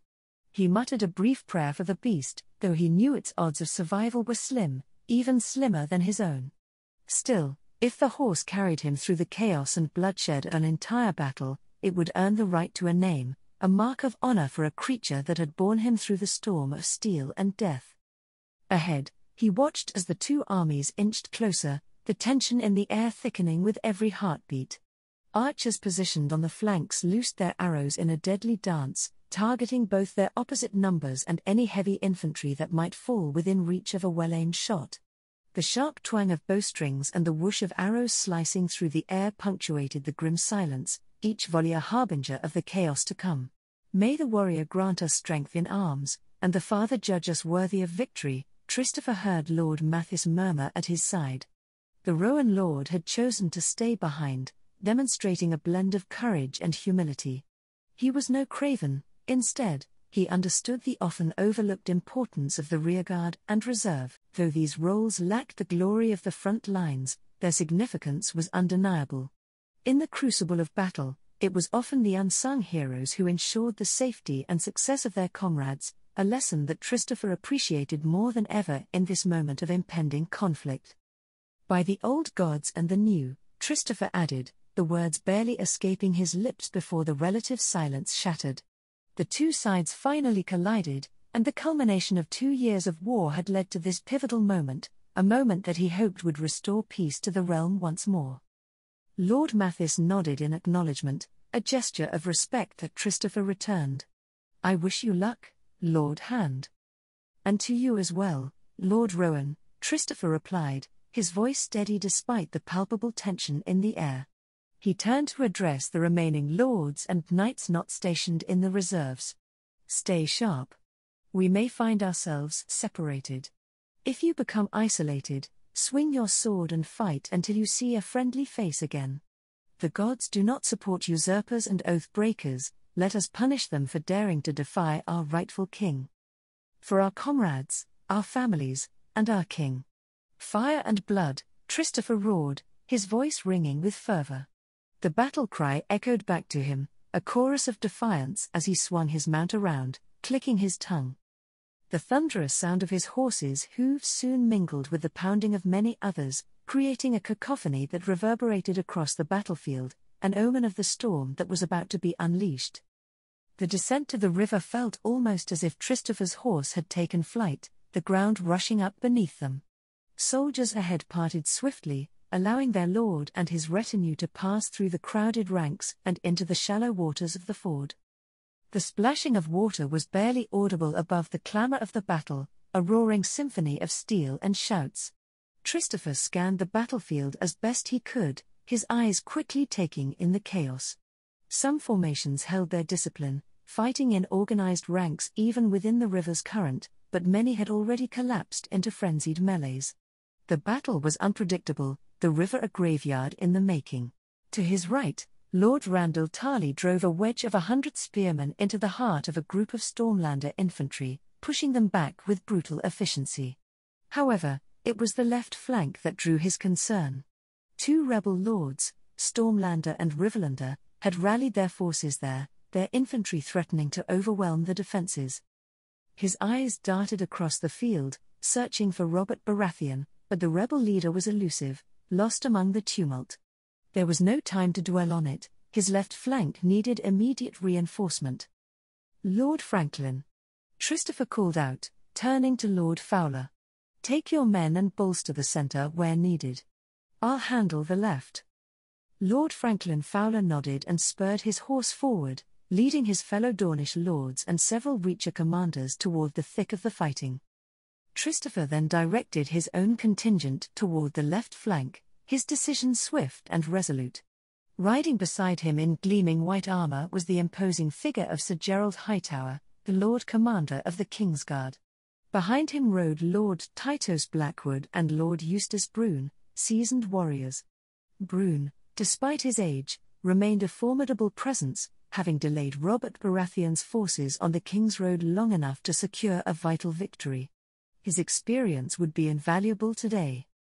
As they neared the left flank, Christopher's grip tightened around the hilt of his sword. The rebels had already pressed dangerously close, but with his reinforcements and the caliber of men at his side, he was determined to turn the tide.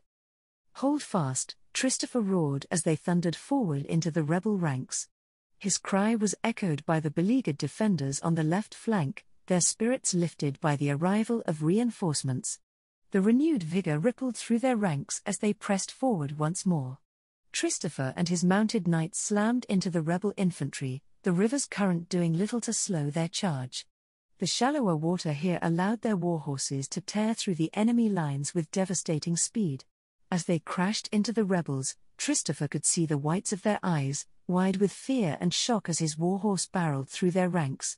Screams mingled with the sounds of metal and splintering shields as men were trampled beneath hooves, their armor crumpling under the immense weight. Before his blade had even swung, his horse had already claimed several lives.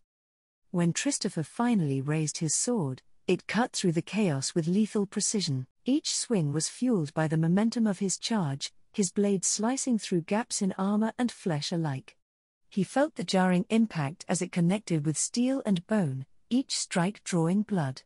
Men crumpled beneath his onslaught, some trying to parry or dodge, but many failed, caught off guard by the ferocity of the mounted attack. Blood splattered across his face, warm and viscous, a grim reminder of the violence. His horse, undeterred, surged onward, smashing into rebel soldiers who scrambled to avoid the charging beast. Christopher barely registered the weight of his sword as it cleaved through yet another rebel, the carnage unfolding all around him. "Bastard!" came the shout from Christopher's right. He turned quickly, spotting a rebel knight charging toward him. A quick glance confirmed he'd been separated from his men, though the rebel infantry had drifted far enough away, leaving them alone for the moment. The knight circled him slowly, glaring with open hostility. Christopher caught the sigil on the man's chest, a crescent moon over spruce trees. Stormlord, he guessed, though he didn't immediately recognize the house. You seem to have mistaken me for someone else, Christopher replied as he ensured none would interrupt the impending duel. The enemy snorted in anger. I know exactly who you are, Sir Christopher Mudd. The knight put quite emphasis on his title and name. Christopher's mind was searching for any with more personal quarrels with him. Whose was that damn sigil? A Stormlord surely. The man was built like a Stormlander at least, with a great axe in his hands. Then it seems you've got me at a disadvantage, Christopher replied, his voice steady though his heart raced. And I assure you, you're mistaken, I'm no bastard. The knight's sneer deepened as his grip tightened on the axe. I am Lord Glendon Fell, he spat, his eyes flashing with anger, and I'll bring your head to Lady Sarah as a wedding gift when this rebellion is done. You dare call yourself a knight, let alone Hand of the King? His voice dripped with disdain. Recognition flashed across Christopher's face. Fell, the fool trying to steal his betrothed. Ah, now I see, he said with a smirk. You think my future wife would be impressed by such a gift? Or do you need a little struggle to help you rise to the occasion? Fell charged with a roar, axe raised high in true Stormlander fashion. Christopher braced himself, raising his shield just in time to meet the blow. The axe lodged deep into the wood, and as Fell struggled to pull it free, Christopher seized his opportunity. With a sharp yank backward, he threw his opponent off balance. Fell, leaning too far forward, tumbled from his horse with a splash, landing in the shallow water between them. The force of the pull nearly took Christopher down too, but the straps on his shield snapped just in time. He guided his horse a few paces away before dismounting, sword in both hands, ready to face Fell on equal footing. The cold water swirled around their ankles, the distant roar of battle barely audible over the pounding in his ears. I would have expected you to be less of a brute, judging by Sarah's letters. You seemed almost intimidating in them, Christopher said, closing the distance to the dripping Stormlander, who glared at him with a fire in his dark eyes. But perhaps that demeanor is only reserved for the fairer sex?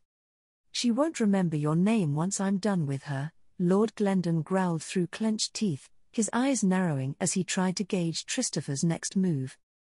Christopher met his glare with silence, instead opting for action. He surged forward, his sword weaving a deadly dance. Feinting to the left, he then struck to the right, catching Fell off guard.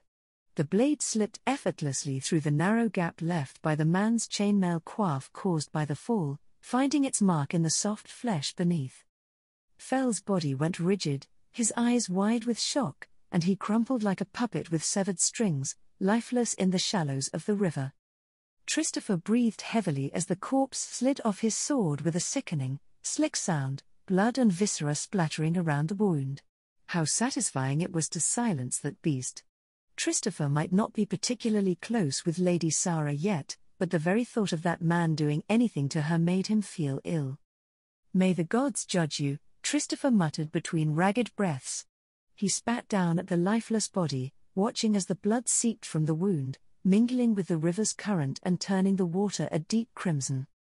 He took a moment to regain his composure, then glanced up to survey the battle further downriver. Amid the chaos of clashing steel and shouts, he spotted Robert Baratheon, encased in dark armor and wearing his distinctive antlered helmet. The rebel king was locked in a fierce duel with a figure in striking white armor and a flowing cloak, the sword flashing like lightning against the gigantic warhammer. Christopher tore his gaze from the breathtaking duel and turned to his horse. The courser had drifted a bit during the fight, but while Fell's mount was nowhere in sight, Christopher's warhorse suddenly trotted back to him, as if sensing its rider's need for it. The horse had performed admirably so far, and though Christopher had regrettably few treats for the fine beast, he patted its neck with his gauntlet, earning a pleased snort in return. Swinging back into the saddle, he added with a hint of levity, "If we make it through this, my friend, you won't believe the mountain of apples I'll have waiting for you. I promise, I'm no man to go back on his word. And as the king's hand, my reach is quite far." With that, and a click of his tongue, Christopher and his horse plunged back into the thick of the fight. A wave of unease washed over him as he realized the rebels had pushed them back, forcing his men clear into the river, and they were now dangerously close to the southern riverbank. If Adam arrived now, the entire charge could be bogged down by the water.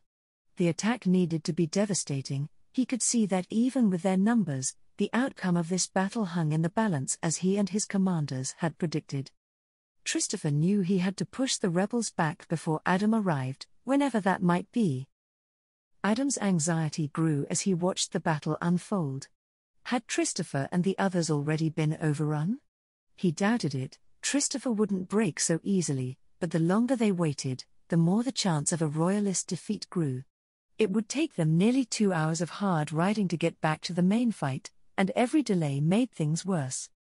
It had taken about half an hour for the last of the rebel horsemen to begin crossing the river. Roughly half of their forces were stuck in the water now, while more continued to arrive on the opposite bank.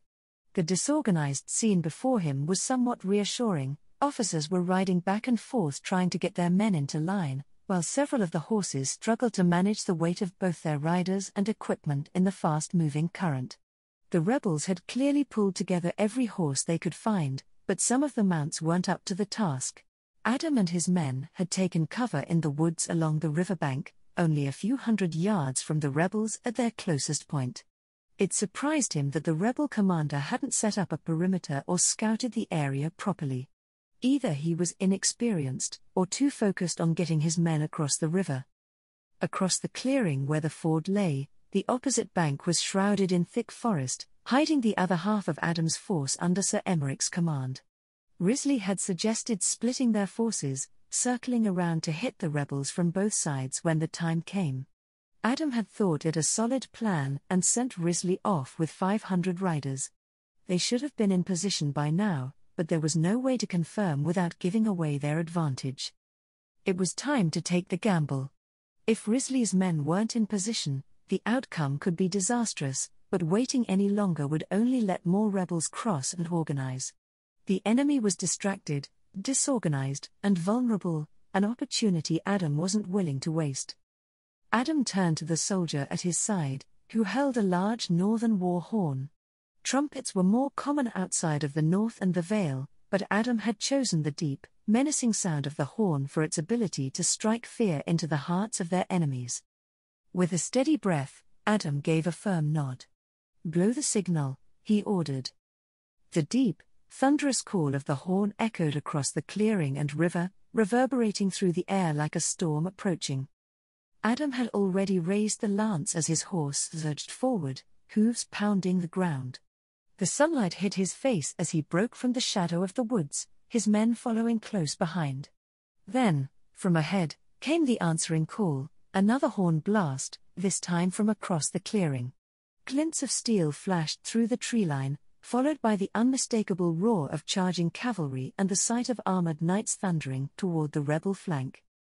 Risley and his riders had made it. In the chaos, the rebel soldiers scrambled, caught completely off guard. Adam could barely make out the frantic shouts of their commanders, trying to restore order amidst the panic.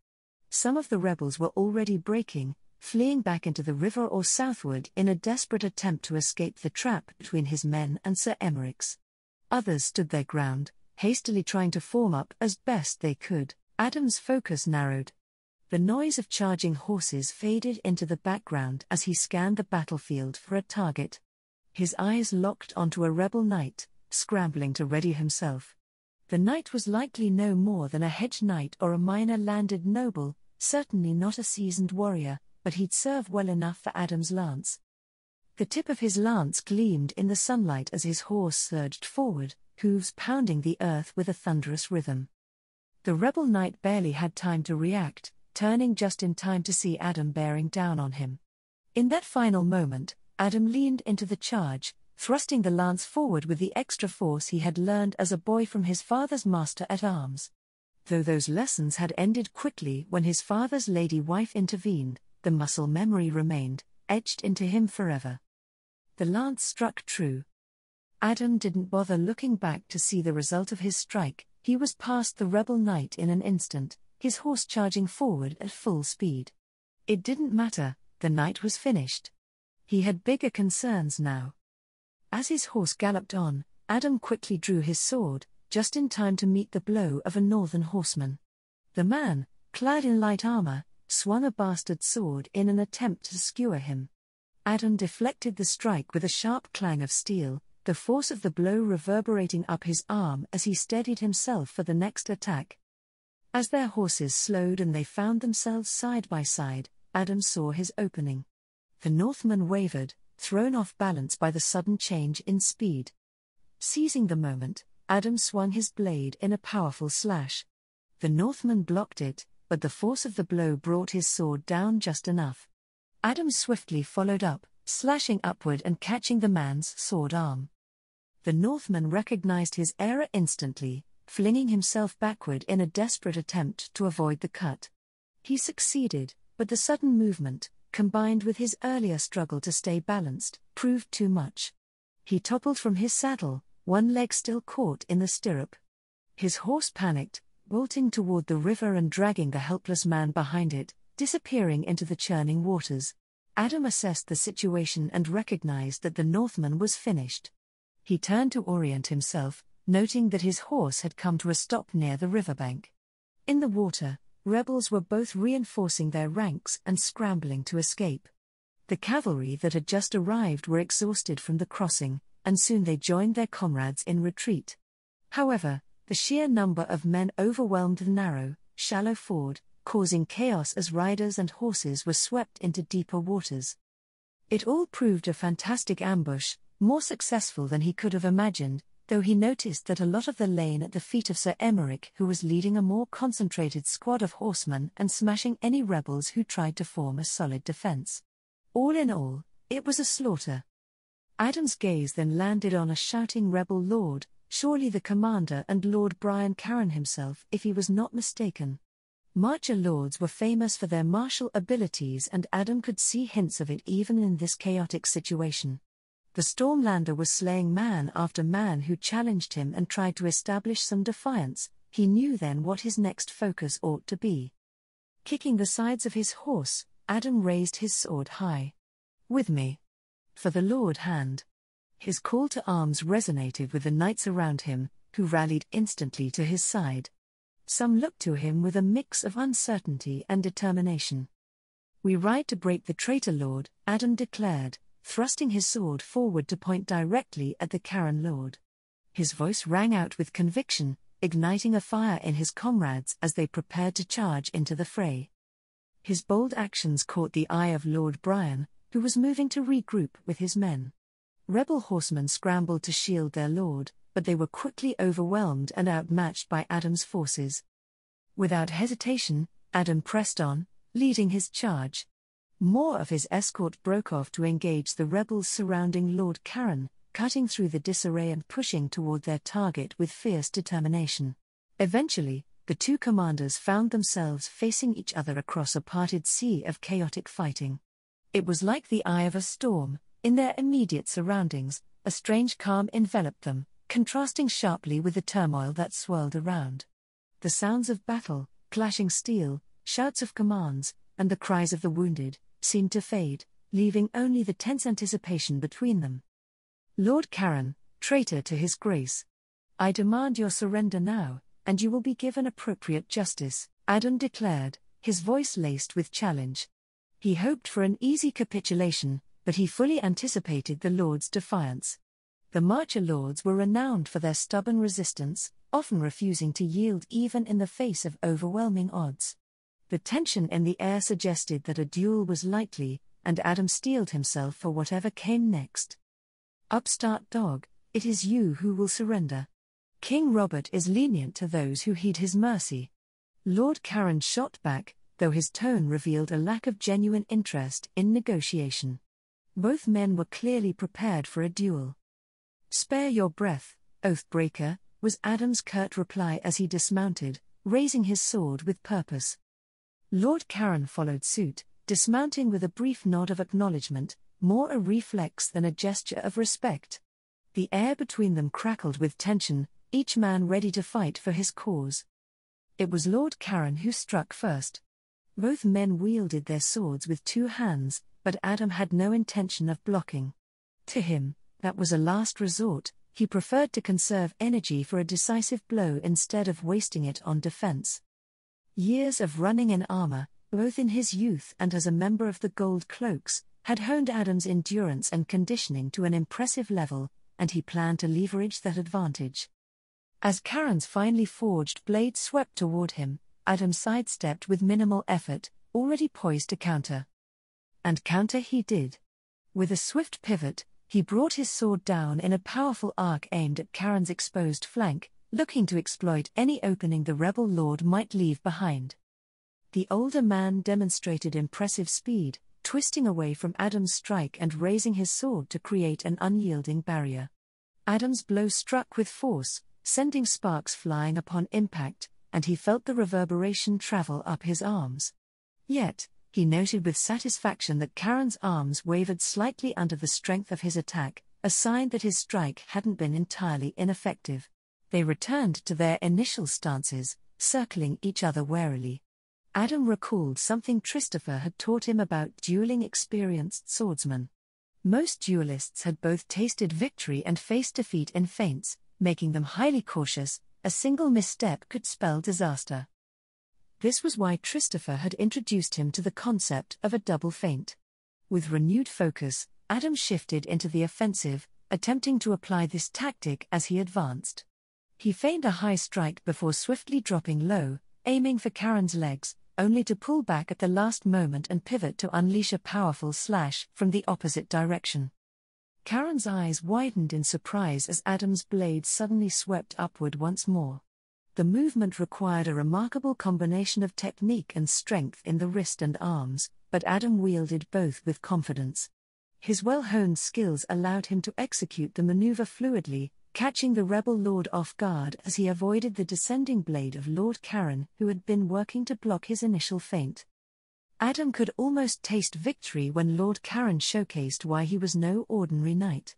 In a surprising move, Karen dropped to a knee, allowing Adam's blade to sweep harmlessly overhead.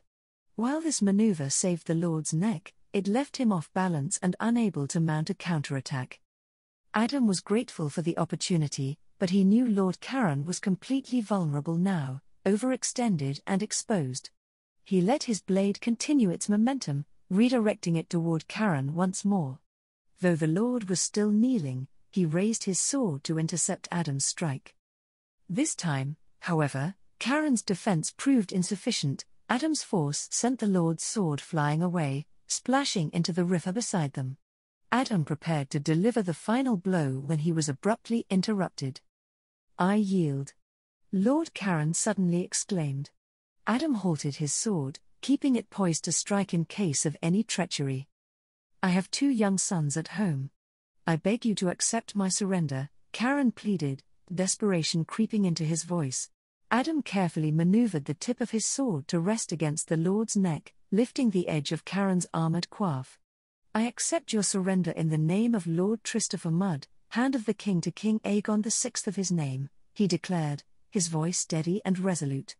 "May the gods strike down those who would not honor this surrender." Even while swallowing hard against the sword tip at his neck, the Marcher Lord's pride flared. "I am not Dornish, and I deliver myself into your custody," he asserted, defiance still lingering in his voice. Adam smirked faintly at the remark before nodding. "Good," he replied. As he looked around, he became acutely aware of the silence that had settled over the battlefield. All around him, the rebels had either been slain or surrendered, weapons scattered on the ground. Glancing toward the river, he saw royalists rounding up those who attempted to flee, some being brought back into captivity while others were swept away by the current. The ambush and ensuing clash had been a resounding success, shattering the morale of the remaining rebels. With their lord defeated and surrendering, it was clear that any lingering resolve had evaporated. Adam heard the sound of approaching hooves and turned to see Sir Emeric riding up to him. "A fine duel and victory, sir," Emeric said, a genuine respect shining in his eyes. Beside him, a royalist soldier led Adam's mount. "A collective effort, let's not forget that, sir," Adam replied, glancing at the surrendered rebels, their expressions increasingly conflicted. "We need to be swift. We can't leave without ensuring some watch the captives, but I'm afraid managing this many prisoners will require more men than we can spare." Sir Emmerich's expression turned somber as he grasped the gravity of the situation. "Can we release them?" he asked, hope fading from his voice. They both knew the answer. Adam steeled himself as he mounted his horse. "Leave 50 men to guard the lords and knights we've captured. The rest, put them to the sword." His command was met with panicked shouts from the lower-born rebels as his men approached, beginning the grim task. Some attempted to escape, with a few slipping into the woods, but Adam's men swiftly hunted most down, ensuring they wouldn't have a second chance. The captured rebel lords and knights looked on in a mix of horror and relief, grateful it was not their own lives being taken. As Lord Karen was brought past to join the other noble captives, Adam caught his gaze. The lord's clear blue eyes held no resentment, only understanding, as if he recognized that he would have done the same had their positions been reversed. Or maybe it was only his conscience lying to him. Adam broke the contact, gazing toward the river, trying to drown out the screams that echoed around him. Christopher needed him, and that was what he fought for. May he pay for his crimes in the afterlife. Christopher began to truly worry about where Adam and his men were. Nearly 2 hours had passed since the battle began and his duel with Lord fell. Though he had made several attempts to engage Robert Baratheon, the endless waves of rebels shielding their king had prevented him from reaching his target. Alternating between fighting on the front lines and organizing his forces, Christopher was now covered in grime, his armor and blade slick with blood. He rode tirelessly across the battlefield, directing reinforcements to where the line was faltering, rallying men to hold their ground. Even the act of staying behind to coordinate was exhausting, but it was necessary to keep his forces intact. The battle was brutal, with bodies piling up along the riverbank. The ford, once shallow and clear, had long since turned red with blood, the bodies of fallen men drifting downstream in a grisly procession. Lord Mathis and much of the reserve had already been deployed, but new areas requiring reinforcements seemed to appear as quickly as they could patch the old ones. The weight of the battle pressed down on him, and though his mind raced with the demands of leadership, he couldn't shake the question, where was Adam? Christopher's mind raced with uneasy thoughts. Adam had surely been delayed, but by what? Had the rebels somehow discovered their plan? He had believed the rebel forces facing them matched the numbers their scouts had reported in the past weeks, but perhaps a contingent had slipped away unnoticed. The chilling thought of a second rebel force or a hidden sellsword company lurking nearby crossed his mind. Such a development would spell their doom. The longer Adam and his cavalry remained absent, the more Christopher feared the battle might tip in the rebels' favor. Even with superior numbers, the enemy's experience was daunting. Many among the rebel ranks were hardened veterans, men who had survived countless battles throughout this war. Their discipline and battlefield cunning might eventually overwhelm his less seasoned soldiers. As Christopher rode north along the battle lines, his sharp gaze swept across the chaos. Some sections seemed to waver more than others, but he knew better than to send reinforcements without assessing the full picture. A steady line didn't always mean safety, and a faltering one didn't always require men. It was a delicate balance. Behind him rode a small retinue of knights and grim-faced gold cloaks, their armor streaked with mud and blood, their eyes sharp with vigilance. Sir Gerald Hightower rode beside him, silent, his armor dented and bloodied from his recent clash with Robert Baratheon. The old knight had barely survived the duel, and the exhaustion in his eyes betrayed just how close to death he had come. Christopher glanced sideways at him, noting the bruises and dried blood staining the Lord Commander's once pristine plate. "Sir Gerald, I hope you've enough fight left in you," Christopher said, attempting to cut through the tension with a thin smile. Gerald's reply came with a slight nod, his eyes still fixed ahead, cold and resolute. "Always, my lord." His voice was low but steady. He inclined his head toward the battlefield. Christopher followed his gaze, his attention drawn to a disturbance along the faltering cracked floor lines. A rebel knight had broken through, his brutal strikes carving a wedge into the defenses. Banners of House Crab and Hardy fluttered weakly behind the collapsing troops. The knight leading the charge moved like a tempest, cutting down men with swift, ruthless efficiency. "I'll handle the knight," Christopher said, tightening his grip on his reins. "Steady the line and keep an eye out for any further threats." Just as Christopher spurred his horse forward, Gerald's gauntleted hand shot out, gripping his arm. "Wait, my lord," he warned, his voice urgent. "That's no common knight." Christopher's gaze snapped back to the battlefield. His eyes locked on the rebel knight's sword, its dark, smoky blade gleaming ominously in the din of battle. Valyrian steel. Gerald's voice turned grim. "Selin Corbray," he said, his words heavy with warning. "The second son of the late Lord Corbray. He earned his reputation at the First Battle of the Trident, wielding that blade, Lady Forlorn, after his father's death. He's a dangerous foe, my lord." Christopher's jaw tightened as he took a second, longer look at the rebel. Corbray moved with a lethal grace, his sword cutting through armor and bone alike with terrifying ease. The shimmering Valyrian steel sliced through the crack-claw defenders as though they were nothing. "Lady Forlorn," Christopher muttered under his breath, recognizing the sword's grim history. His line was buckling under the assault, and hesitation could cost them everything. Corbray was no ordinary knight, but Christopher had faced death before. "He's dangerous," Christopher said, meeting Gerald's eyes. "But I've no choice. Hold the line." With that, Christopher urged his horse forward, heart pounding as he charged towards Selin Corbray, the Valyrian blade gleaming darkly ahead like death incarnate. The knight noticed Christopher's approach at once, his sharp gaze locking onto him with an almost predatory awareness. Selin Corbray was no man to be taken by surprise. As Christopher dismounted, his boots sinking into the deeper water of the far flank of the battle, a subtle ripple of stillness spread through the chaos. Rebels and royalists alike shifted aside, instinctively giving the two men space, though many continued their bloody work. Some paused entirely, recognizing the imminent duel. Selin Corbray, Christopher greeted as he strode forward, sword in one hand, shield in the other. The two men were of similar age, though Christopher had a slight edge in size and strength, a detail he mentally filed away for the fight to come. Corbray, however, was no weakling. His lean, handsome frame betrayed nothing of the ferocity with which he fought, and the Valyrian steel sword, Lady Forlorn, in his grasp made him a formidable opponent. Even without that blade, he would be dangerous. But it was the arrogance in Selin's eyes that stood out most to Christopher. The young knight clearly thought himself invincible with the ancient blade in his hand, and that haughty confidence radiated from him like a palpable aura. Selin offered no reply to Christopher's greeting, his silence a deliberate slight. His face remained impassive, his eyes cold and distant, as though the duel was already decided in his favor. The Valeman believed the sword would do his talking for him. Christopher squared his shoulders, his jaw tightening.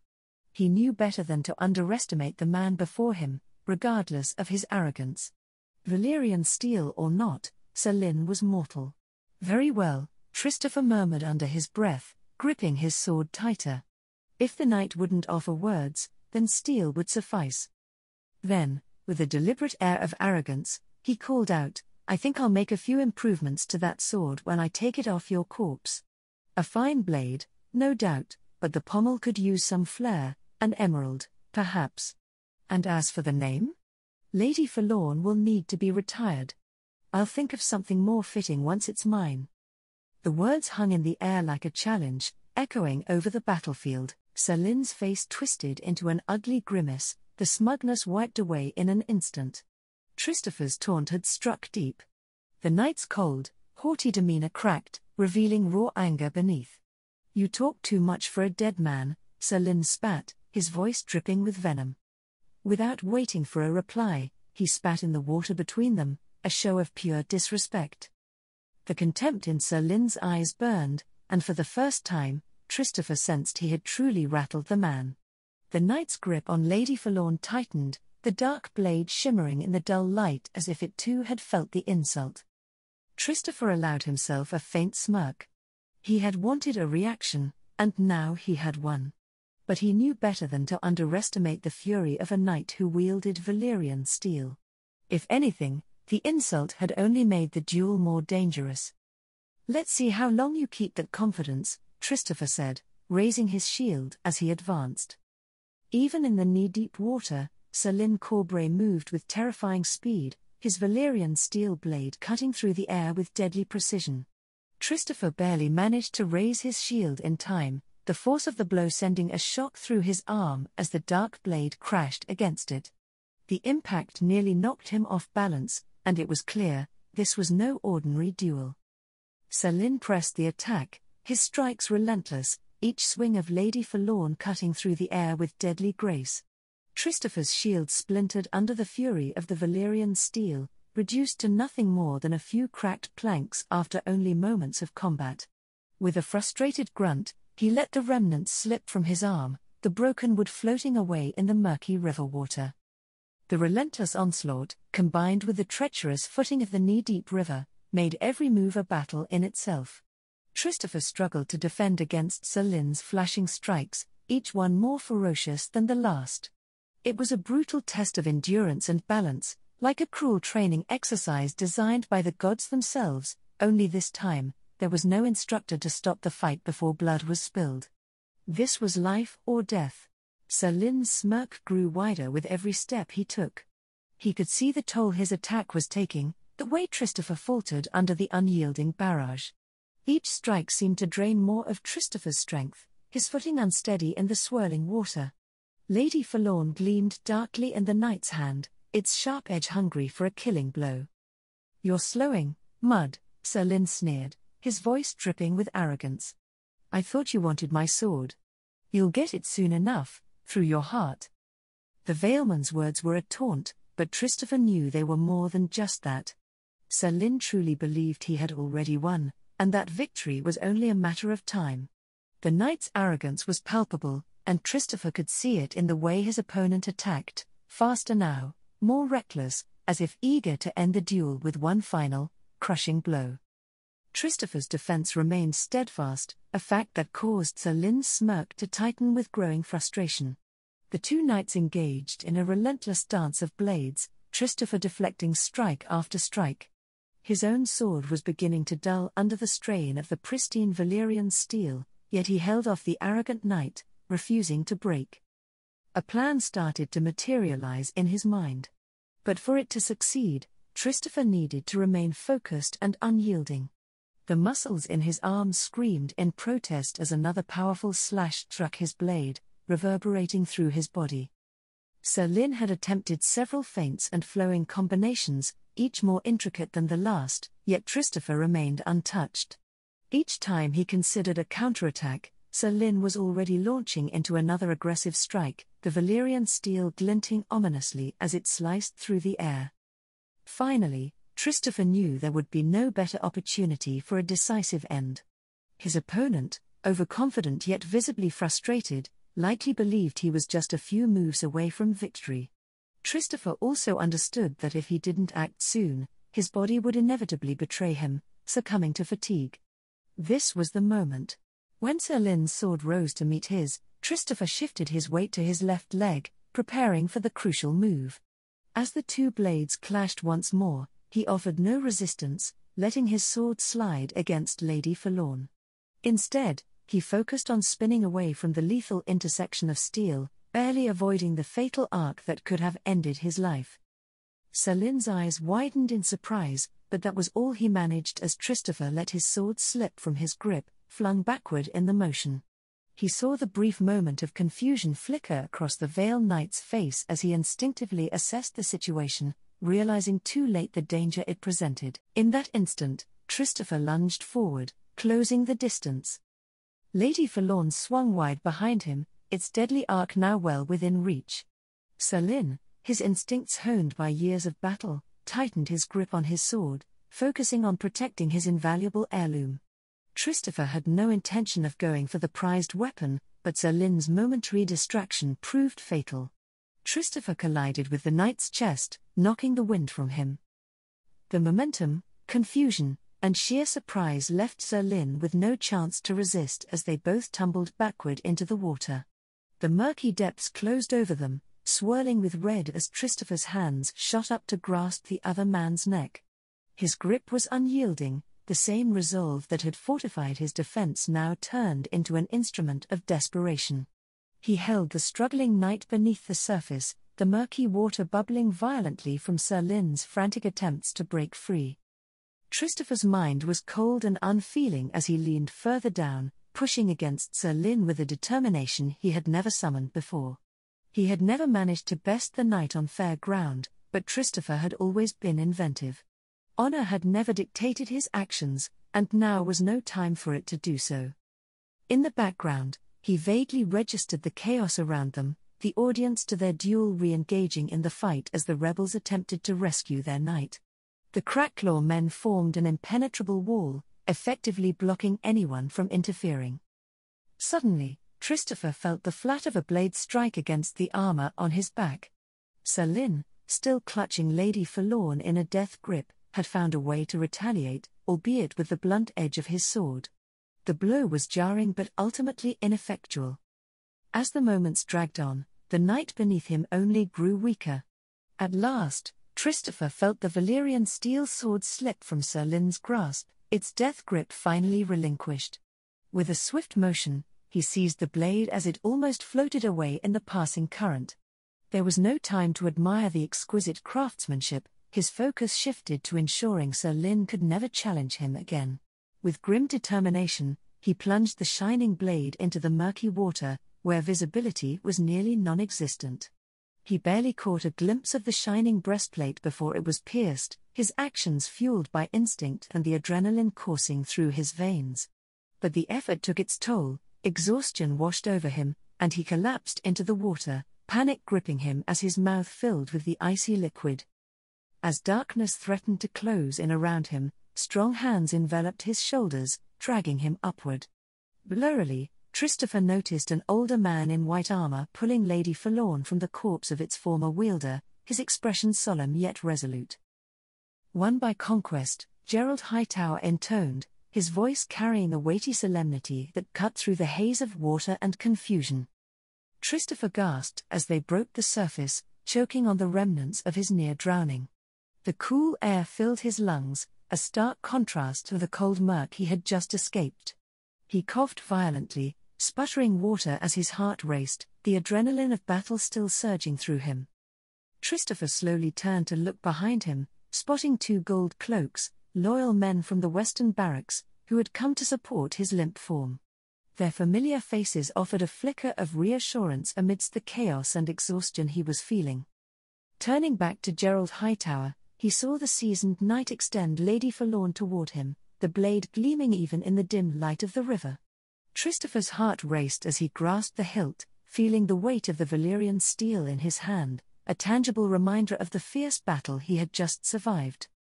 "My lord, you cannot rest yet, I'm afraid," Gerald Hightower said, his tone a blend of sympathy and stern resolve. "We are still on the attack, and the battle is far from won. The men need to see their king's hand." Christopher tiredly raised his head, his gaze sweeping over the battlefield to see the rebels being pushed back to the northern riverbank once again. Sections of their line had clearly collapsed, forcing them to pull back and reinforce. A wave of relief washed over him, though he couldn't quite explain why amidst the chaos, until the shouts and calls erupted from his own men. Steady in the grip of the 2 gold cloaks, he could only turn his head slightly. From the west, a sight more magnificent than he could have imagined came into view, 1,000 riders, knights and heavy cavalry, charging at full gallop. Though he couldn't discern the specific heraldry or raised banners, he could easily envision the sigils of the Reachmen and Crownlanders, the red dragon on black and, finally, the emerald-bejeweled gold crown on brown. For a fleeting moment, he could have sworn he saw Adam at the forefront, his armor glinting in the sunlight, a lance couched with unwavering focus aimed squarely at the rebel host. Time seemed to slow as the rebels scrambled to pivot and form against this new threat. But Christopher's men, commanded by Lord Tarley and Prince Oberyn, would not grant them that luxury. Any group that dared to face the approaching cavalry was met with a fierce counterattack, forcing the rebels to choose a flank to resist, their lines buckling under the renewed assault. The sharks sensed blood in the water, and the rebels knew it.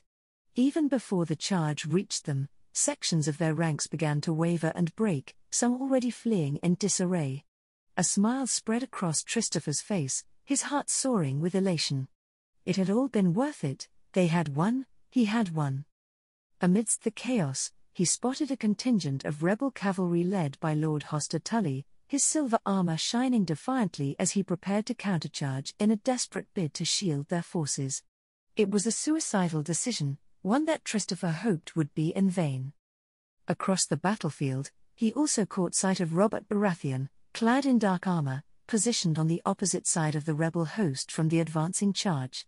The sight of the formidable king only added to the gravity of the moment, and Christopher steeled himself for what was to come.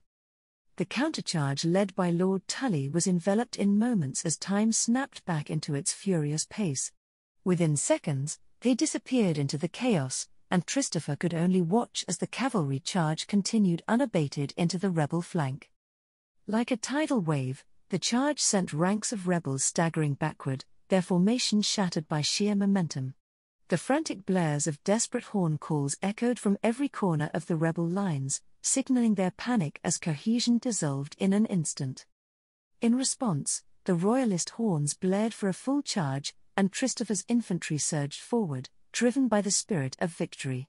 Yet, Christopher found himself relegated to the role of a spectator, standing there with his heart racing, overwhelmed by the gravity of the events unfolding before him. The thrill of triumph coursed through his veins, momentarily overshadowing the exhaustion that had been gnawing at him. Even as his body protested, a sense of purpose surged within him, fueling his spirit amidst the chaos. "Fetch my mount," he ordered haltingly, his throat feeling uncomfortably dry. He could feel the gold cloak supporting him tense in surprise at his command. Without hesitation, Hightower reached beyond his line of sight and retrieved the trusty courser he had ridden since the battle began. Christopher managed to shakily slide Lady Forlorn into its empty sheath and, with their assistance, climbed onto the mount, determination reigniting within him as he prepared to do anything during his victory. He quickly reoriented himself as Hightower mounted alongside a small retinue of gold cloaks who had been surrounding him. The main rebel army had devolved into a desperate retreat, with comrades trampling one another in their frantic flight. Christopher's men cut through those who attempted to resist, while those who surrendered were swiftly captured. As he neared the rear of his army, Lord Randall Tarley suddenly emerged from the chaos, mounted, and headed directly toward him. "My lord," he said, urgency in his voice, "Lord John Arryn has been captured after surrendering himself and his household guard. Robert Baratheon is offering fierce resistance with a retinue and perhaps 200 pikemen. I have summoned archers to break their lines, but we are in a stalemate until then." The lord reported without unnecessary embellishment, his expression grave. "Fine, what news do we have from Adam and his riders? What about Lord Tully's fate?" Christopher asked, his thoughts shifting to post-war ambitions. He suspected Lord Hoster should be dead after that charge, but he needed confirmation as soon as possible. Lord Randall's expression grew even sterner, his already tight lips forming a firm line. Lord Tully succumbed in the charge, however, he was abruptly interrupted by a frantic messenger. "My lords, Robert Baratheon has broken from our lines and is fleeing with a mounted retinue. The pikemen are providing a rearguard for him. Unless we chase now, he will escape." The messenger shouted as he rode up on an obviously borrowed horse. Christopher turned to Lord Tarley. "Tell me your news before I pursue Baratheon." "It can wait. Tell me," Christopher insisted, unwilling to remain in the dark. The news was clearly significant. Reluctantly, Tarley relented. Lord Tully was found skewered on the lance of Sir Adam. Adam was found similarly on Tully's. Time seemed to halt, just as it had during the charge. Adam was dead. Any triumph Christopher had felt turned to dust and sand in his mouth. He saw Lord Tarley's mouth moving but could not hear the words. The Reach Lord looked increasingly frustrated and desperate, obviously shouting at him. Christopher felt numb as he forced himself to respond, the sound returning as he replied, his voice steadier than he felt. "The only one who can capture him," Lord Tarley shouted before being interrupted. "Let him run, he is irrelevant." "A beaten, crippled dog," Christopher declared, anger flaring within him. Now Hightower spoke from his flank. "Lord Hand, surely we should end his threat once and for all. If he were to escape, I will not betray my brother." Silence fell over the group. "Adam has been my closest friend and most loyal supporter since I could not walk. I will not abandon him now, and that is final," Christopher declared with unyielding resolve. "Set camp and process the captives." Without waiting for a reply, he turned his horse toward the spot where Lord Tully had countercharged. The gods damn him if he did not see the truth for himself. He owed an unpayable debt to his brother in all but blood, his chosen brother. Now he could not even attempt to repay that debt. In many ways, it had been his actions that had led to Adam's death. Grief and exhaustion weighed heavily on him, pressing him down in his saddle as if a mountain had settled on his shoulders. Each breath felt like a struggle, and the world around him faded into a blur of chaos and noise, the triumphant cries of victory now tainted with sorrow. Adam was dead, and nothing would ever be the same again.